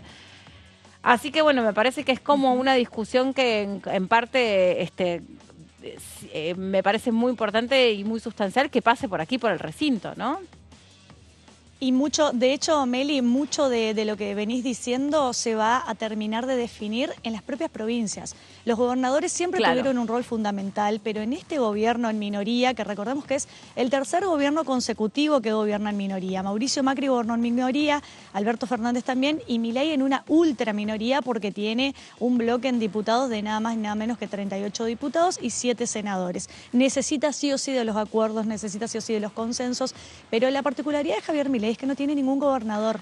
Y los gobernadores que forman parte ya sea de Unión por la Patria, de la UCR o del PRO a lo largo y lo ancho de todo el país, van a querer negociar también. Van a decir, bueno, nosotros te acompañamos y votamos esta ley siempre y cuando vos nos des esto en partidas, nos des esto en cosas que le interesan a la propia provincia, nos destinen fondos, hayan giros. Entonces, ojo también lo que va a pasar. Si bien Martín Menem va a tener un rol fundamental en la búsqueda de los consensos dentro de la Cámara de Diputados, pero por sobre todas las cosas, Guillermo Francos, el ministro del Interior, que va a ser el articulador de esos consensos con los gobernadores, que son quienes luego, podríamos decir que son los que bajan las directivas o bajan línea a los diputados de las negociaciones que se hace con el Ejecutivo, de acompañar o no las leyes. Así que va a ser como un gobierno en el cual va a haber que buscar consenso por todos lados, no solamente aquí dentro de la Cámara de Diputados y de senadores, sino también en las propias provincias, que los gobernadores tienen un rol fundamental en ese sentido en este gobierno. Bueno, Lu, gracias por tu informe, como siempre, por este contacto a través del móvil. Gracias también por las palabras que tuviste para con todos nuestros compañeros. Y bueno, ya que mencionamos que estuvimos un poco como dando la bienvenida, haciendo maestros de ceremonia para todos los diputados y las diputadas que estrenan mandato a partir de ayer o hoy, pantalla abierta de DTV. Va a ser un placer poder conversar, charlar, conocer qué temas les interesan, cómo se imaginan, ¿no?, este Congreso funcionando a partir de hoy mismo y si efectivamente va a haber o no va a haber un llamamiento a sesiones extraordinarias. Así que lo que pasa en el Congreso se lo van a enterar a través de la pantalla de TV. Si no está viendo de TV, no te vas a enterar. Así es. Gracias, Lu. Totalmente. Así es, Meli. Nos vemos Gracias más tarde. A ustedes. Hasta Gracias. luego. Fabi, seguimos con vos. Tenemos más extractos de lo que dejó el discurso de asunción del presidente. Y si no estás viendo DTV, no te enterás que entró recién el ministro de Economía a la Casa Rosada a reunirse con el presidente de la Nación en una jornada agitada, con muchas reuniones en la previa de los anuncios que serán mañana a la tarde, según están informando ahora. Por la tarde. Exactamente, por la tarde. A la mañana, supuestamente, reitero, vuelve a hablar Adorni a las 9 en este caso y Villarruel nos comentó de una reunión de gabinete con posterioridad a eso, así que se viene otra jornada también intensa mañana martes, que seguramente no abrirán los bancos, no abrirán plenamente, bueno, lo veremos. Claro. Bueno, acá está el otro eje del discurso también, ¿no? Porque lo que más recalcaban en la campaña electoral Javier Milei y también Juntos por el Cambio eran dos temas, fundamentalmente, inflación y seguridad. Y esta frase de Javier Milei que hace alusión e hizo alusión específicamente a la ciudad de Rosario, porque no la nombró, pero dijo que estaba dominada de alguna manera por las mafias, es en materia de seguridad, Argentina se ha convertido en un baño de sangre. Y esta es otra parte de la pesada herencia, de alguna manera, que se encarga de declamar Javier Milei, que recibió del gobierno de Alberto Fernández. La inseguridad, el narcotráfico, temas que le son muy, muy caros, si uno entiende, a tanto el ministro de Defensa, Luis Petri, como a la ministra de Seguridad, Patricia Bullrich. Los argentinos, esto es lo que entiende Javier Milei, que han significado el voto que le dieron, eligieron un nuevo contrato social liberal, cuyas instituciones fundamentales son la propiedad privada, los mercados libres de intervención estatal, la libre competencia, la división del trabajo y la cooperación social. Se destacan aquí la palabra libertad, la libre competencia, algo que en la Argentina, a ver, la mayoría de los alimentos y productos de consumo masivo tienen prácticamente un solo fabricante.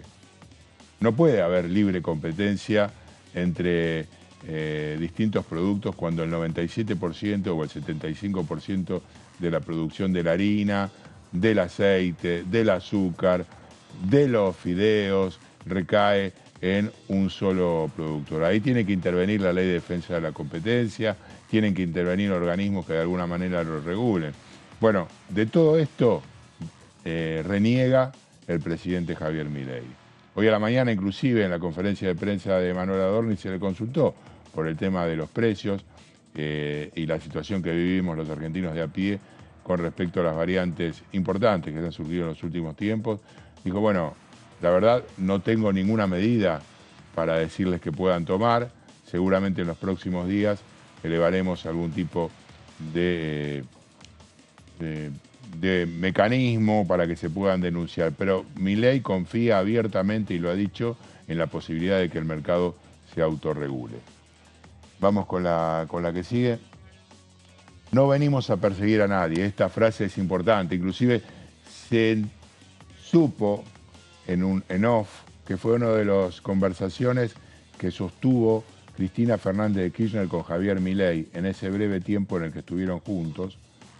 No sé si específicamente ella le preguntó, pero sí que no tiene ninguna animosidad personal contra la ex vicepresidenta y que parecería en principio que no impulsaría causas en las que efectivamente ella está involucrada todavía, más allá de lo que puedan hacer algunos jueces por su cuenta. Y este es un dato que entiendo de alguna manera lo vieron como positivo. Sí, esa última despedida, ¿no?, que se ve incluso en cámara cuando uno ve los labios de la conversación que tienen Cristina Fernández de Kirchner y Javier Milei justo antes de que Cristina se vaya del recinto durante la Asamblea Legislativa, le dice estate tranquila, quédate tranquila, que forma parte un poco de el vínculo totalmente distinto que habían tenido en su momento Cristina con Mauricio Macri, que, bueno, lo que conocemos que no hubo intención de sacarse la foto, de hacer traspaso de mando, de un vínculo muy, por momentos, jocoso, con algunos pasos de comedia, pero con mucha calidez en el vínculo entre ambos, que si te pones a pensar durante lo que fue toda la campaña del propio Milei, no tuvo comentarios particularmente agresivos ni contra Cristina, ni contra Sergio Massa, ni con la gran mayoría de los opositores. No, inclusive uno piensa también la propia reunión de Alberto Fernández con Javier Milei en la quinta presidencial de Olivos, cuando estuvo reunido durante más de 2 horas. De esa charla trascendieron algunas de las cuestiones. Fue también, digamos, al margen de que quería conocer a Dylan y que estuvo abrazado al perro del presidente. Hubo también algún tipo de ida y vuelta, más que nada de ida de parte de Alberto, que fue, según lo que dijo el propio vicepresidente, recibido de alguna manera. Él entendió en ese momento que la posición frente a China y Brasil había cambiado en algo desde ese momento en que se vieron. Bueno, hubo algunas cuestiones que también le planteó Alberto Fernández. Digamos que la relación, como vos bien decís, Mary, fue bastante cordial entre lo que supone dos personas que ideológicamente están en ángulos completamente diferentes. Bueno, no vamos a perseguir a nadie, recibiremos con brazos abiertos a todos aquellos dirigentes políticos, sindicales y empresariales que quieran sumarse a la nueva Argentina, pero no toleraremos a quienes usen la violencia o la extorsión para obstaculizar el cambio. Bueno, aquí hay una línea media ambigua de lo que hace a la división, en lo que hace al cual va a ser el parámetro, inclusive la discusión que dejó planteado, mejor dicho, la definición que dejó planteado que aquellos que marchen no van a cobrar, o que, mejor dicho, no permitan la circulación por las calles, no van a cobrar más los subsidios del Estado, ¿no?, la asistencia social. Es indudablemente allí donde se verá, y ya esta semana, hoy a la mañana mismo, Eduardo Beligoni, uno de los líderes de Unidad Piquetera, salió a decir: creemos que esto no puede ser así, no puede extorsionar de esta forma a aquellas personas que de alguna manera marchan por exigir un derecho, que nos extorsionen de esta manera. Pero en el ámbito social, en el ámbito de los medios, es muy común escuchar este tipo de comentarios, y creo que es lo que ha hecho carne dentro del discurso liberal, justamente, bueno, lo que ya sabemos, algunas palabras que están ligadas a denigrar al prójimo, a generar, digamos, de alguna manera que siempre hay un incentivo monetario para expresar cualquier tipo de oposición política. Vamos a la que sigue. Así que esa era la última placa. Creo que en síntesis entonces ejes fundamentales, lo que tiene que ver con la herencia recibida, lo que se viene en los próximos 60, 90 días con respecto al número de inflación que se va a conocer mañana. Hoy es 12, hoy es 12. 11. El jueves, el día 14, se va a conocer el número de la inflación. Hablan para aproximadamente un 20%. La cuestión ligada a la movilización que pueda exigir, digamos, una política social más proactiva y que no haya respuesta del gobierno nacional, y la cuestión de seguridad también que va ligada a eso, Meli. Muy bien, Fabi, muy interesante, gracias. Vamos a compartir ahora otro momento importante que se vivió estos últimos días. Para que, por supuesto, pudiera asumir el presidente Javier Milei, tenía que quedar configurada la nueva composición de la Cámara, tanto de senadores como de diputados, y también, desde ese punto de vista, conformar la Asamblea Legislativa y designar a sus autoridades. Martín Menem fue designado y apoyado por todos los sectores políticos, a diferencia de la izquierda, que eligió, no por cuestiones personales, sino por una trayectoria ideológica, abstenerse en esa votación. Martín Menem es el nuevo presidente de la Cámara de Diputados y así estrenaba su discurso en esas funciones. Repitiendo el procedimiento adoptado en las sesiones preparatorias anteriores, propongo que, a fin de dar por el cumplido el artículo 190, se entienda que se efectúa la votación nominal mediante la propuesta y la aceptación de una candidatura por las presidentas o presidentes de los bloques en nombre de sus integrantes, sin perjuicio de que los que deseen proponer otra candidata o candidato así lo manifiesten. En este caso, tengo el honor de proponer al diputado Martín Alexis Menem para que presida esta honorable Cámara.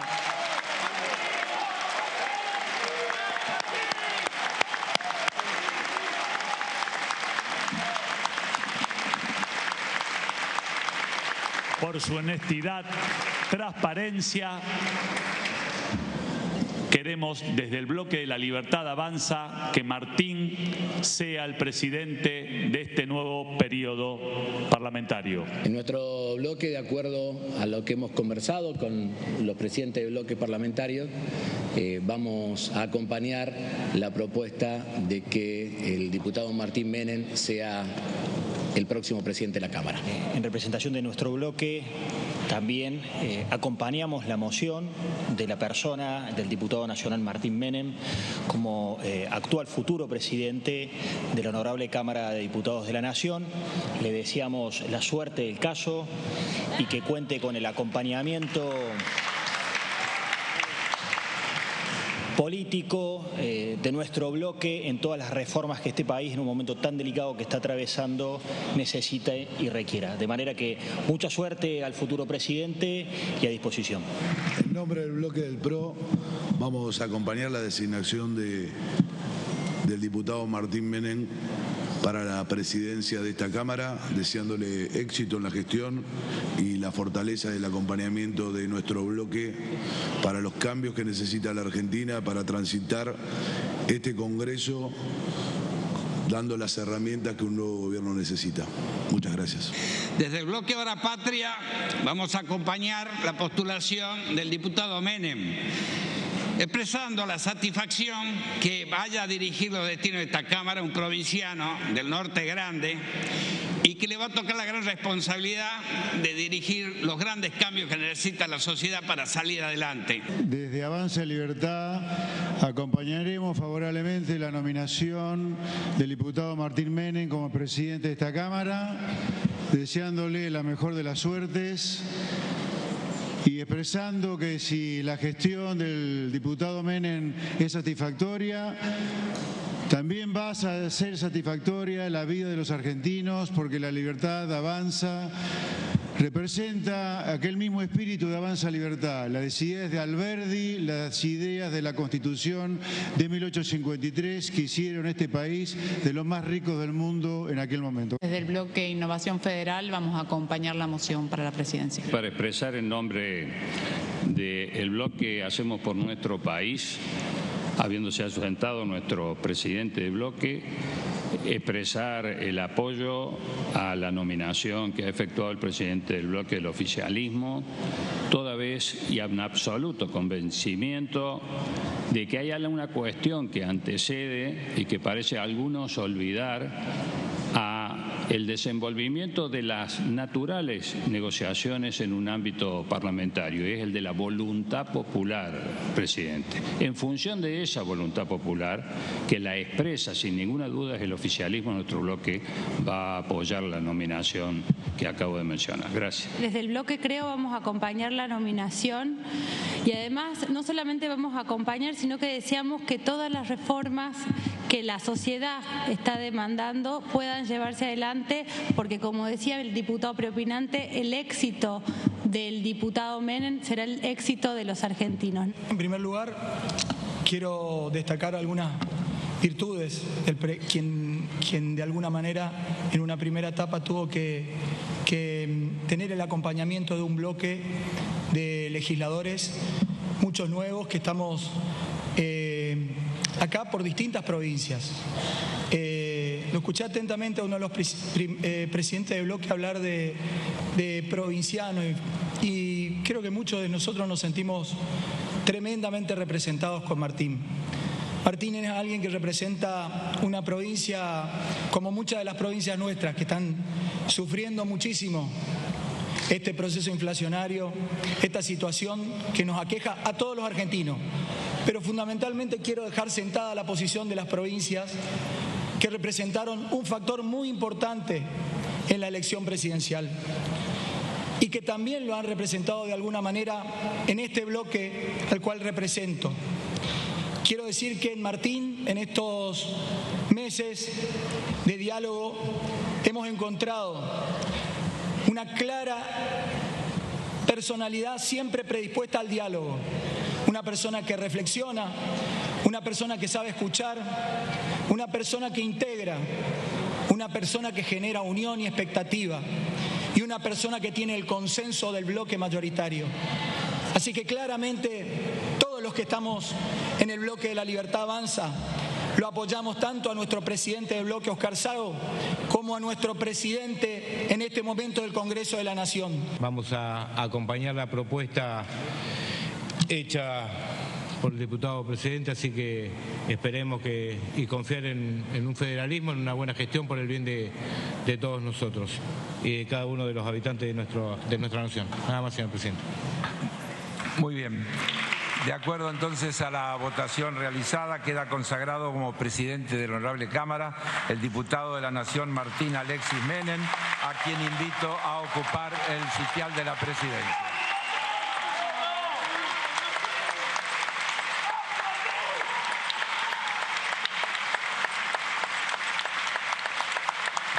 Así quedaba elegido Martín Menem como el presidente de la Cámara de Diputados. Bueno, Martín Menem que tiene un rol muy importante frente a Javier Milei, porque él nace en política, cuando nace Javier Milei se conocen, él venía de, en realidad, dedicarse a la actividad privada, básicamente vendía suplementos dietarios para gimnasios, no es que lo conozca a Javier Milei por eso, pero bueno, él venía de la actividad primaria y es quien le presenta a su tío, a Carlos Menem, porque Javier Milei estaba ya muy deslumbrado por la figura de Carlos Menem y Martín Menem, sin saber luego cómo iba a terminar su historia política, su carrera política, o cómo iba a empezar, mejor dicho, lo introduce, se conocen y hay un trascendido de esa primera reunión donde le dice, bueno, tío, él es más menemista que vos. Por Javier Milei, o sea, te presento a alguien más menemista. Menem mismo, no lo dice Martín Menem, lo dice Carlos Menem. Ah, Carlos Menem. Cuando termina la reunión, hace el chiste de, che, este es más menemista que todos ustedes. Claro, que hace ese comentario. Que todos los sobrinos, exactamente, toda la familia de Menem. Y Menem le dice a Milei, cuando Milei todavía no se había metido en política, era en ese Claro, momento sí, columnista económico que se iba pasando por todos los canales de televisión, le dijo, vos vas a ser el próximo presidente de la Argentina. Sí, Carlos Menem ya estaba bastante mal de salud, así todo tuvo también interés de conocer, porque la verdad es que más allá de que nosotros nos imaginemos a veces que los políticos son especies como de superhombres, superpoderosos a los que no les pasa nada, Carlos Menem estuvo muy deteriorado en su salud y en esa instancia es en la que tiene la diferencia de recibir a Javier Milei a pedido del propio Milei y ese contacto, esa relación la facilita Martín Menem. Fue muy interesante, ahora vamos a repasar el discurso que lo tiene todo Mary, una entrevista que dio esta semana que pasó su papá, Eduardo Menem, y habló, un poco cómo lo ve, digamos, no se privó de decir si le hizo o no le hizo una recomendación, pero dijo que realmente es una persona como que ha mostrado un crecimiento exponencial en muy poco tiempo y que lo cree absolutamente a la altura Y de no hacer política en 2 años, estar cuarto en la línea de sucesión presidencial, es clarísimo que es un viaje supersónico, ¿no? Y con mucho, sí, pero lo destacaba en el sentido de una persona como muy ávida de aprender, muy interesado en el devenir político y muy abierto a también dejarse asesorar, dejarse ayudar, porque sabe que el trabajo que le toca aquí en la Cámara de Diputados es un trabajo complejo, es un trabajo del que muchos te dicen que tenés que tener, ¿no? una cáscara especial para poder bancarte un montón de cuestiones y su papá, más allá de que obviamente es el padre, aquí también hemos tenido un papá y una hija en la misma Cámara de Diputados, estoy hablando de los Moro, pero bueno, me pareció muy interesante como toda la mirada donde hablaba del recorrido personal, de la actividad a la que se ha dedicado, justamente un Menem que nunca se había metido en política, nunca se había interesado, mirá que viene de la familia Menem, y sin embargo es con Javier Milei que empieza a interesarse por la actividad política. Y eso que sea en espejo, ¿no? Tanto Javier Milei como el propio Martín Menem, si bien Javier Milei no tiene la herencia política que tiene Martín Menem, los dos personas que ingresaron a la política hace 2 años y uno ahora es presidente de la Nación y el otro es presidente de la Cámara de Diputados. Básicamente los 5 lugares de más poder que hay en la Argentina, uno es el presidente de la Cámara de Diputados y otro es el presidente de la Nación. Entonces, 2 personas que ingresaron de la nada, y vos decías esa capacidad, de pedir, recibir asesoramiento y ayuda. Sabemos que Eduardo Menem, su padre, va a estar participando, está incluso conversando con varios diputados y diputadas. Lule Menem, que es también Lule su Menem primo. también, le van a estar dando una mano al propio Martín Menem, pero que en la práctica te lo dicen así los diputados y diputadas. Si vos no te asesorás y no empezás a interiorizarte sobre cómo es el funcionamiento de la Cámara, te pueden comer vivo. Te lo dicen así los diputados más veteranos. Y se vio el propio día de la sesión preparatoria, luego del discurso y de la jura, que lo vamos a pasar a repasar, cuando fue el momento, por ejemplo, de definir cuál iba a ser el mecanismo para definir cómo se iban a componer cada una de las comisiones, se percibió esa necesidad de cierta cadera política para poder negociar con todos los bloques, cuando se enfrentó a que, luego de haber llegado a un acuerdo con Unión por la Patria, por un lado, y con el PRO por el otro, para que las comisiones se conformaran a través del sistema DONT y por bloques, que era lo importante, desde un sector del radicalismo, la coalición cívica y todos estos bloques que antes formaban parte de Juntos por el Cambio, que están empezando a alinearse para formar un mismo interbloque, pero sin el PRO, o al menos sin el PRO macrista, le plantearon la importancia de que tal vez la conformación de las comisiones fueran a través de grupos de bloques o interbloques. ¿Qué es lo que estaban pensando ya? En que estaban buscando alinearse en un interbloque y que con el objetivo de negociar más lugares en las comisiones. Y inmediatamente después de plantearlo, salta Ritondo y salta el propio Germán Martínez para decirle: no, esperá, habíamos definido y habíamos acordado otra cosa hace 2 horas. La dificultad del propio Martín Menem, para que al principio estaba un poco perdido de poder lidiar con las posturas claramente distintas y las voces, y que todo el mundo pedía la palabra y que empezaron a gritarse y a discutir entre ellos, requiere un control que incluso la propia Cecilia Moró, que fue la primera presidenta mujer de la Cámara de Diputados, le costó, y fue un aprendizaje poder hacerlo. Entonces, cuando vos hablas con algunos diputados y diputadas, las profesoras te plantean es un proceso difícil y vamos a acompañarlos los primeros meses, porque sabemos que no es tan sencillo. Pero ahí fue un test muy claro, apenas había jurado, de tener que discernir y tener que negociar el medio de desarrollo de la sesión, cómo se iban a conformar las comisiones, que no es algo menor porque hace a la primer filtro a través del cual van a pasar todas las leyes que vaya a presentar Javier Milei. Finalmente, Martín Menem en ese momento termina definiendo que se van a conformar, como había acordado con el PRO y la Unión por la Patria, de que fueran solamente a través de los bloques, lo cual necesariamente implica que Unión por la Patria y el PRO van a tener más lugares en las comisiones. Pero fue un primer vistazo sobre cómo va a ser gestionar una Cámara que está absolutamente fragmentada, que es difícil y es un desafío para cualquier político, ni que hablar más si ingresó en la política hace 2 años. Así que va a ser muy interesante ese ejercicio y hasta qué punto la propia oposición lo acompañan y le dan una mano, porque si no es imposible de sostener. Pero lo más importante, que era el primer test que iba a tener Martín Menem, que era que le aprobaran su rol como presidente de la Cámara de Diputados, la realidad es que lo terminó aprobando con mucha facilidad. Vos lo mencionabas, Meli, solamente la izquierda se terminó absteniendo, pero la izquierda se abstiene en todas las designaciones de los presidentes de las Cámaras de Diputados. Y aparte aclararon, y ahí también me parece que estuvieron bien. Que no es personal, que no, dijeron. claro, que no hay algo que tenga que ver con lo objetable desde lo que les resulta o no les resulta Martín Menem, sino que es una cuestión de posicionamiento ideológico, ¿no? Con eso tiene que ver, cualquiera hubiera sido la propuesta, ellos hubieran abstenido.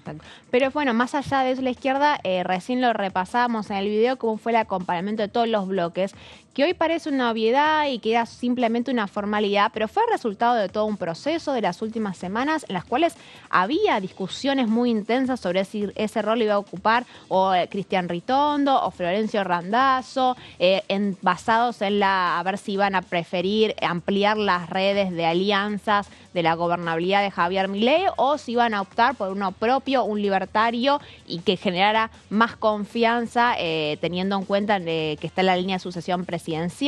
Finalmente se optó por alguien de la Libertad Avanza y bueno, había dudas sobre cómo iban a actuar el resto de los bloques de la oposición y fue sin ningún problema, más allá de la abstención de la izquierda, así que eso es algo para remarcarlo. Y no fue solamente la elección de la autoridad del presidente de la Cámara de Diputados, sino que también se definieron las vicepresidencias y eso también fue fruto de negociaciones y un acuerdo general al que se llegó entre todos los bloques opositores, porque hubo ahí una decisión de distribuir todas estas autoridades entre los bloques más importantes de la Cámara. Entonces, si la presidencia iba a estar en manos de la Libertad Avanza, pese a que solo tiene 38 diputados y está lejos de ser la primera minoría o la mayoría de la Cámara de Diputados, se optó por cederles el lugar al oficialismo. Lo mismo sucedió con las vicepresidencias, que se dio una para Unión por la Patria, la vicepresidencia primera, que va a estar en manos de Cecilia Moró, la vicepresidencia segunda, que va a estar en manos de la Unión Cívica Radical, específicamente Julio Cobos, y la vicepresidencia tercera, que va a estar en manos del PRO, que todavía no definió quién va a ser.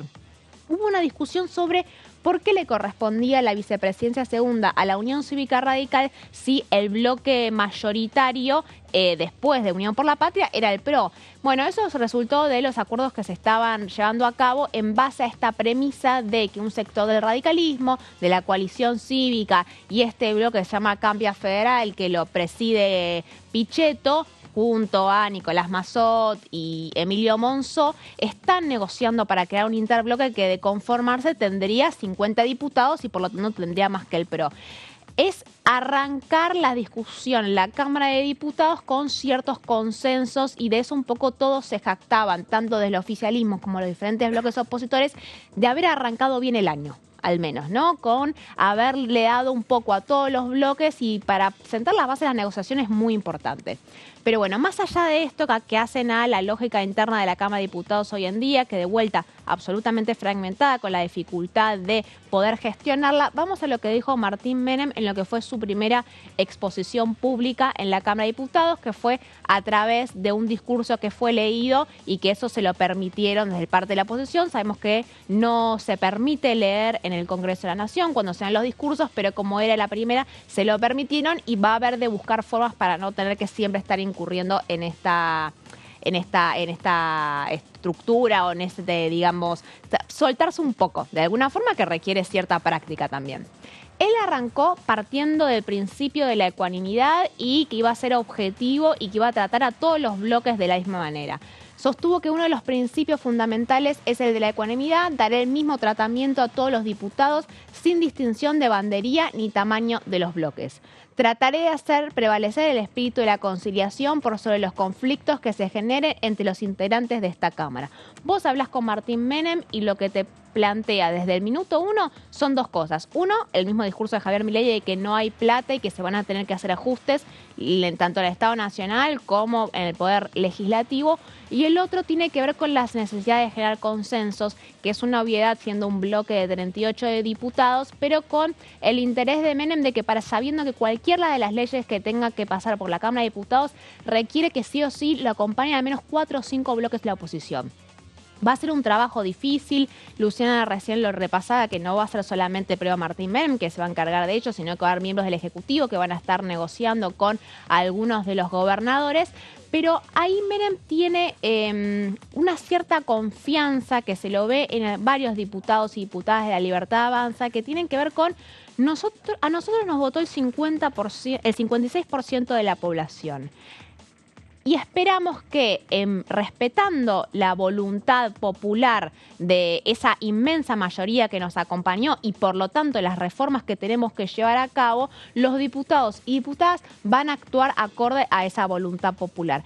Hay como una confianza que la verdad sea dicha, es concordante con lo que te están sosteniendo de algunos de los bloques de la oposición, fundamentalmente los que formaban parte antes de Juntos por el Cambio, de que si hubo un 56% de la población que te acompañó, necesariamente los bloques de la oposición tienen que respaldar las medidas que sostengan el Ejecutivo en sintonía de esa voluntad popular que pidió un cambio. Y que de vuelta, ¿no? Cuando hablas con diputados del PRO, incluso de la Unión Cívica Radical y otros bloques de la oposición que tal vez no necesariamente habían acompañado a Milei en una primera instancia, te dicen, sí, la realidad es que las primeras reformas que Javier Milei plantea en el Congreso las vamos a acompañar, más allá de que la premisa y la línea oficial es de ley a ley. Hay una voluntad de que las primeras reformas que plantee Milei sean acompañadas por gran parte de la oposición. Así que hay una coincidencia en esa confianza que tiene el propio Menem con lo que te dicen los diputados de la oposición. ¿Ahí hay algún paralelismo que se pueda hacer con el inicio del gobierno de Mauricio Macri en el Parlamento?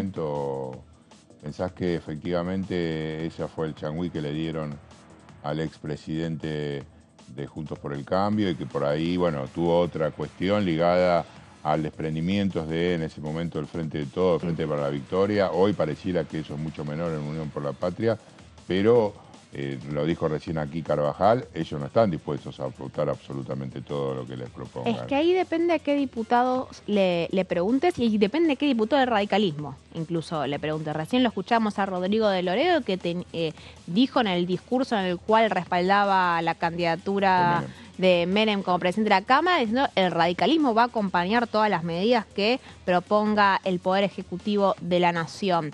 La diferencia con el gobierno de Macri, primero es la cantidad de diputados que tiene. Estructura propia que tenía Macri que no tiene. La base de la que parte la Libertad Avanza es está mucho más abajo que la que partía el propio Mauricio Macri.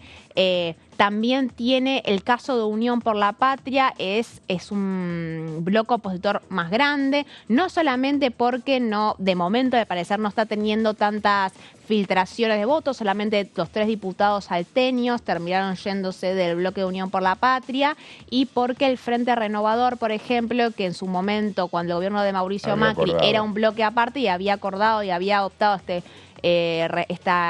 rol de oposición responsable, era diferente. Ahora está dentro de Unión por la Patria, que hay que ver, son discusiones para dentro de unos meses, pero que ya están teniendo algunos ruidos internos sobre la posibilidad de generar un interbloque. Y ahí tenés que lo podés mirar de otra manera si querés, si vas a la provincia de Buenos Aires, donde sigue estando ahí el Frente Renovador, muy firme, digamos, ¿no? Con la presencia del ministro del Transporte Donofrio. Creo que de alguna manera, y sosteniendo, a pesar de, por supuesto, haber digitado a Axel Kicillof, porque entender que el gobierno es una respuesta a su mandato, pero sí tiene allí todavía la continuidad de sectores de la Cámpora, por ejemplo, el ministro de Justicia, Juan Mena o el propio o Florencia Saintout, pero creo que de alguna manera sostiene también a similitud de lo que es el Congreso Nacional la estructura de Unión por la Patria.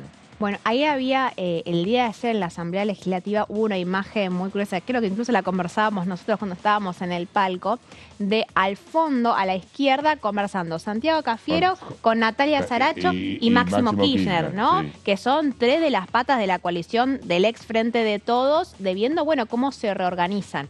Ahora, son todos porteños y bonaerenses. Sí. La discusión que te plantean desde algunos sectores de Unión por la Patria es que la discusión no puede seguir siendo desde el AMBA hasta las provincias, sino que eso tiene que darse vuelta, sabiendo que incluso las provincias que son gobernadas por la Unión por la Patria van a tener que negociar con Javier Milei para que le aporten ciertos recursos. Entonces le están planteando, no se puede seguir aplicando la misma lógica de liderazgo de que cuando éramos gobierno, cuando somos oposición. Entonces hay que ver ahí cómo Germán Martínez, que hoy es sí va a seguir siendo el presidente de la Unión por la Patria, bueno, cómo gestiona esas diferencias internas que hay para que no se rompa y una Unión por la sorpresa Patria. También, te digo que terminó siendo la vicepresidencia de Cecilia Moró, porque a nosotros lo que nos decían en los pasillos es que Cecilia Moró, o sea, obviamente muy orgullosa de ocupar ese lugar y de mucho reconocimiento, pero mucho agotamiento. O sea, termina un año para ella que fue realmente agotador. Nos decían, quiere, pero está detonada, de ahora, cansada. Y no había otra persona que ocupara con la misma altura ese lugar. Y ahora fíjate que en este caso sí la votaron y aprobaron, ¿no? Como vicepresidenta. No cuando fue presidenta. No cuando fue presidenta. Sí, bueno, pero ahí Germán Martínez aprovechó para remarcarlo en el recinto, precisamente. Sí. Pero bueno, vamos a terminar de repasar las cuestiones los principales puntos que sostuvo Martín Menem en su discurso inaugural como presidente de la Cámara de Diputados. Vamos a la próxima placa. Bueno, el análisis de situación de la Argentina, que de vuelta es en espejo al que hizo después Javier Milei el día de ayer en la Asamblea Legislativa. La Argentina vive en momentos extremadamente difíciles, tenemos una inflación que supera los 150 puntos, la pobreza por encima del 44% y el estancamiento económico que lleva más de 12 años. Debemos sancionar las leyes que sean necesarias a los fines de introducir las reformas que nos permitan salir de esta grave situación que afecta principalmente a los sectores más vulnerables, ¿no? De vuelta, partiendo de una lectura sobre la herencia recibida de los últimos 4 años de gobierno de Frente de Todos y planteando, bueno, la necesidad del acompañamiento de todos los bloques en las reformas que plantea el propio Javier Milei, que especulamos que estos proyectos van a ingresar a la Cámara de Diputados y al Senado entre el miércoles y el jueves. Y él finaliza su discurso de esta manera. Debemos trabajar duramente para superar el descrédito en que ha caído la política en general y el Parlamento en particular, para lo cual tenemos que dinamizar su funcionamiento. Hay un planteo ahí de modificaciones al interior de la Cámara de Diputados y de la estructura parlamentaria en general, no solamente en términos de los proyectos que van a venir del Ejecutivo. Sostiene que resulta indispensable reducir los gastos de esta Cámara, cuyo exceso viene motivando justas críticas de todos los ciudadanos, para lo cual tendremos que desmontar las estructuras que no aportan nada al funcionamiento de la Cámara. Como ya dijo nuestro presidente electo, no hay plata, hay que ver efectivamente cómo repercute en la estructura de la Cámara de Diputados, que de vuelta tiene muchos trabajadores, no solamente que trabajan en el día a día, pueden trabajar en las cocinas, pueden trabajar en diferentes espacios de la Cámara de Diputados, sino que también hacen a la composición institucional de la Cámara de Diputados. Y era interesante porque él planteó la posibilidad de ir eliminando algunas de las comisiones que no trabajaban hace muchísimos años, con la perspectiva de tener un nuevo diseño en general del funcionamiento de la Cámara de Diputados. Y por último, vamos a la última de las frases y finalizamos lo que dijo el nuevo presidente de la Cámara. Asumo el cargo en momentos muy difíciles para Argentina. Les pido que me ayuden para cumplir el mandato para el que los ciudadanos nos eligieron. Que Dios bendiga nuestra patria y que las fuerzas del cielo bendigan nuestras acciones. De vuelta, ¿no?, con la idea de las fuerzas del cielo y como habías arrancado con la frase de los macabeos, que después, unos días después, sostendría el propio Javier Milei.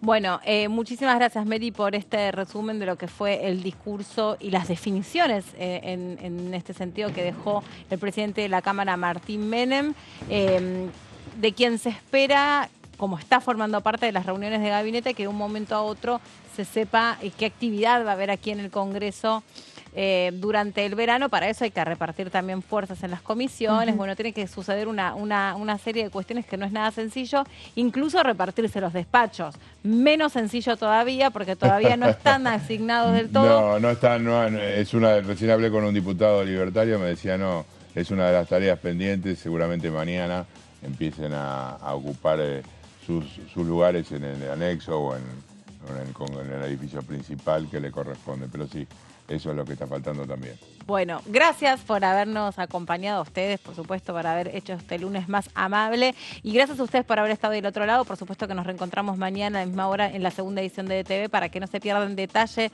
de toda la actividad parlamentaria, pero se quedan acá en DTV porque ya llega el análisis y nuestros compañeros.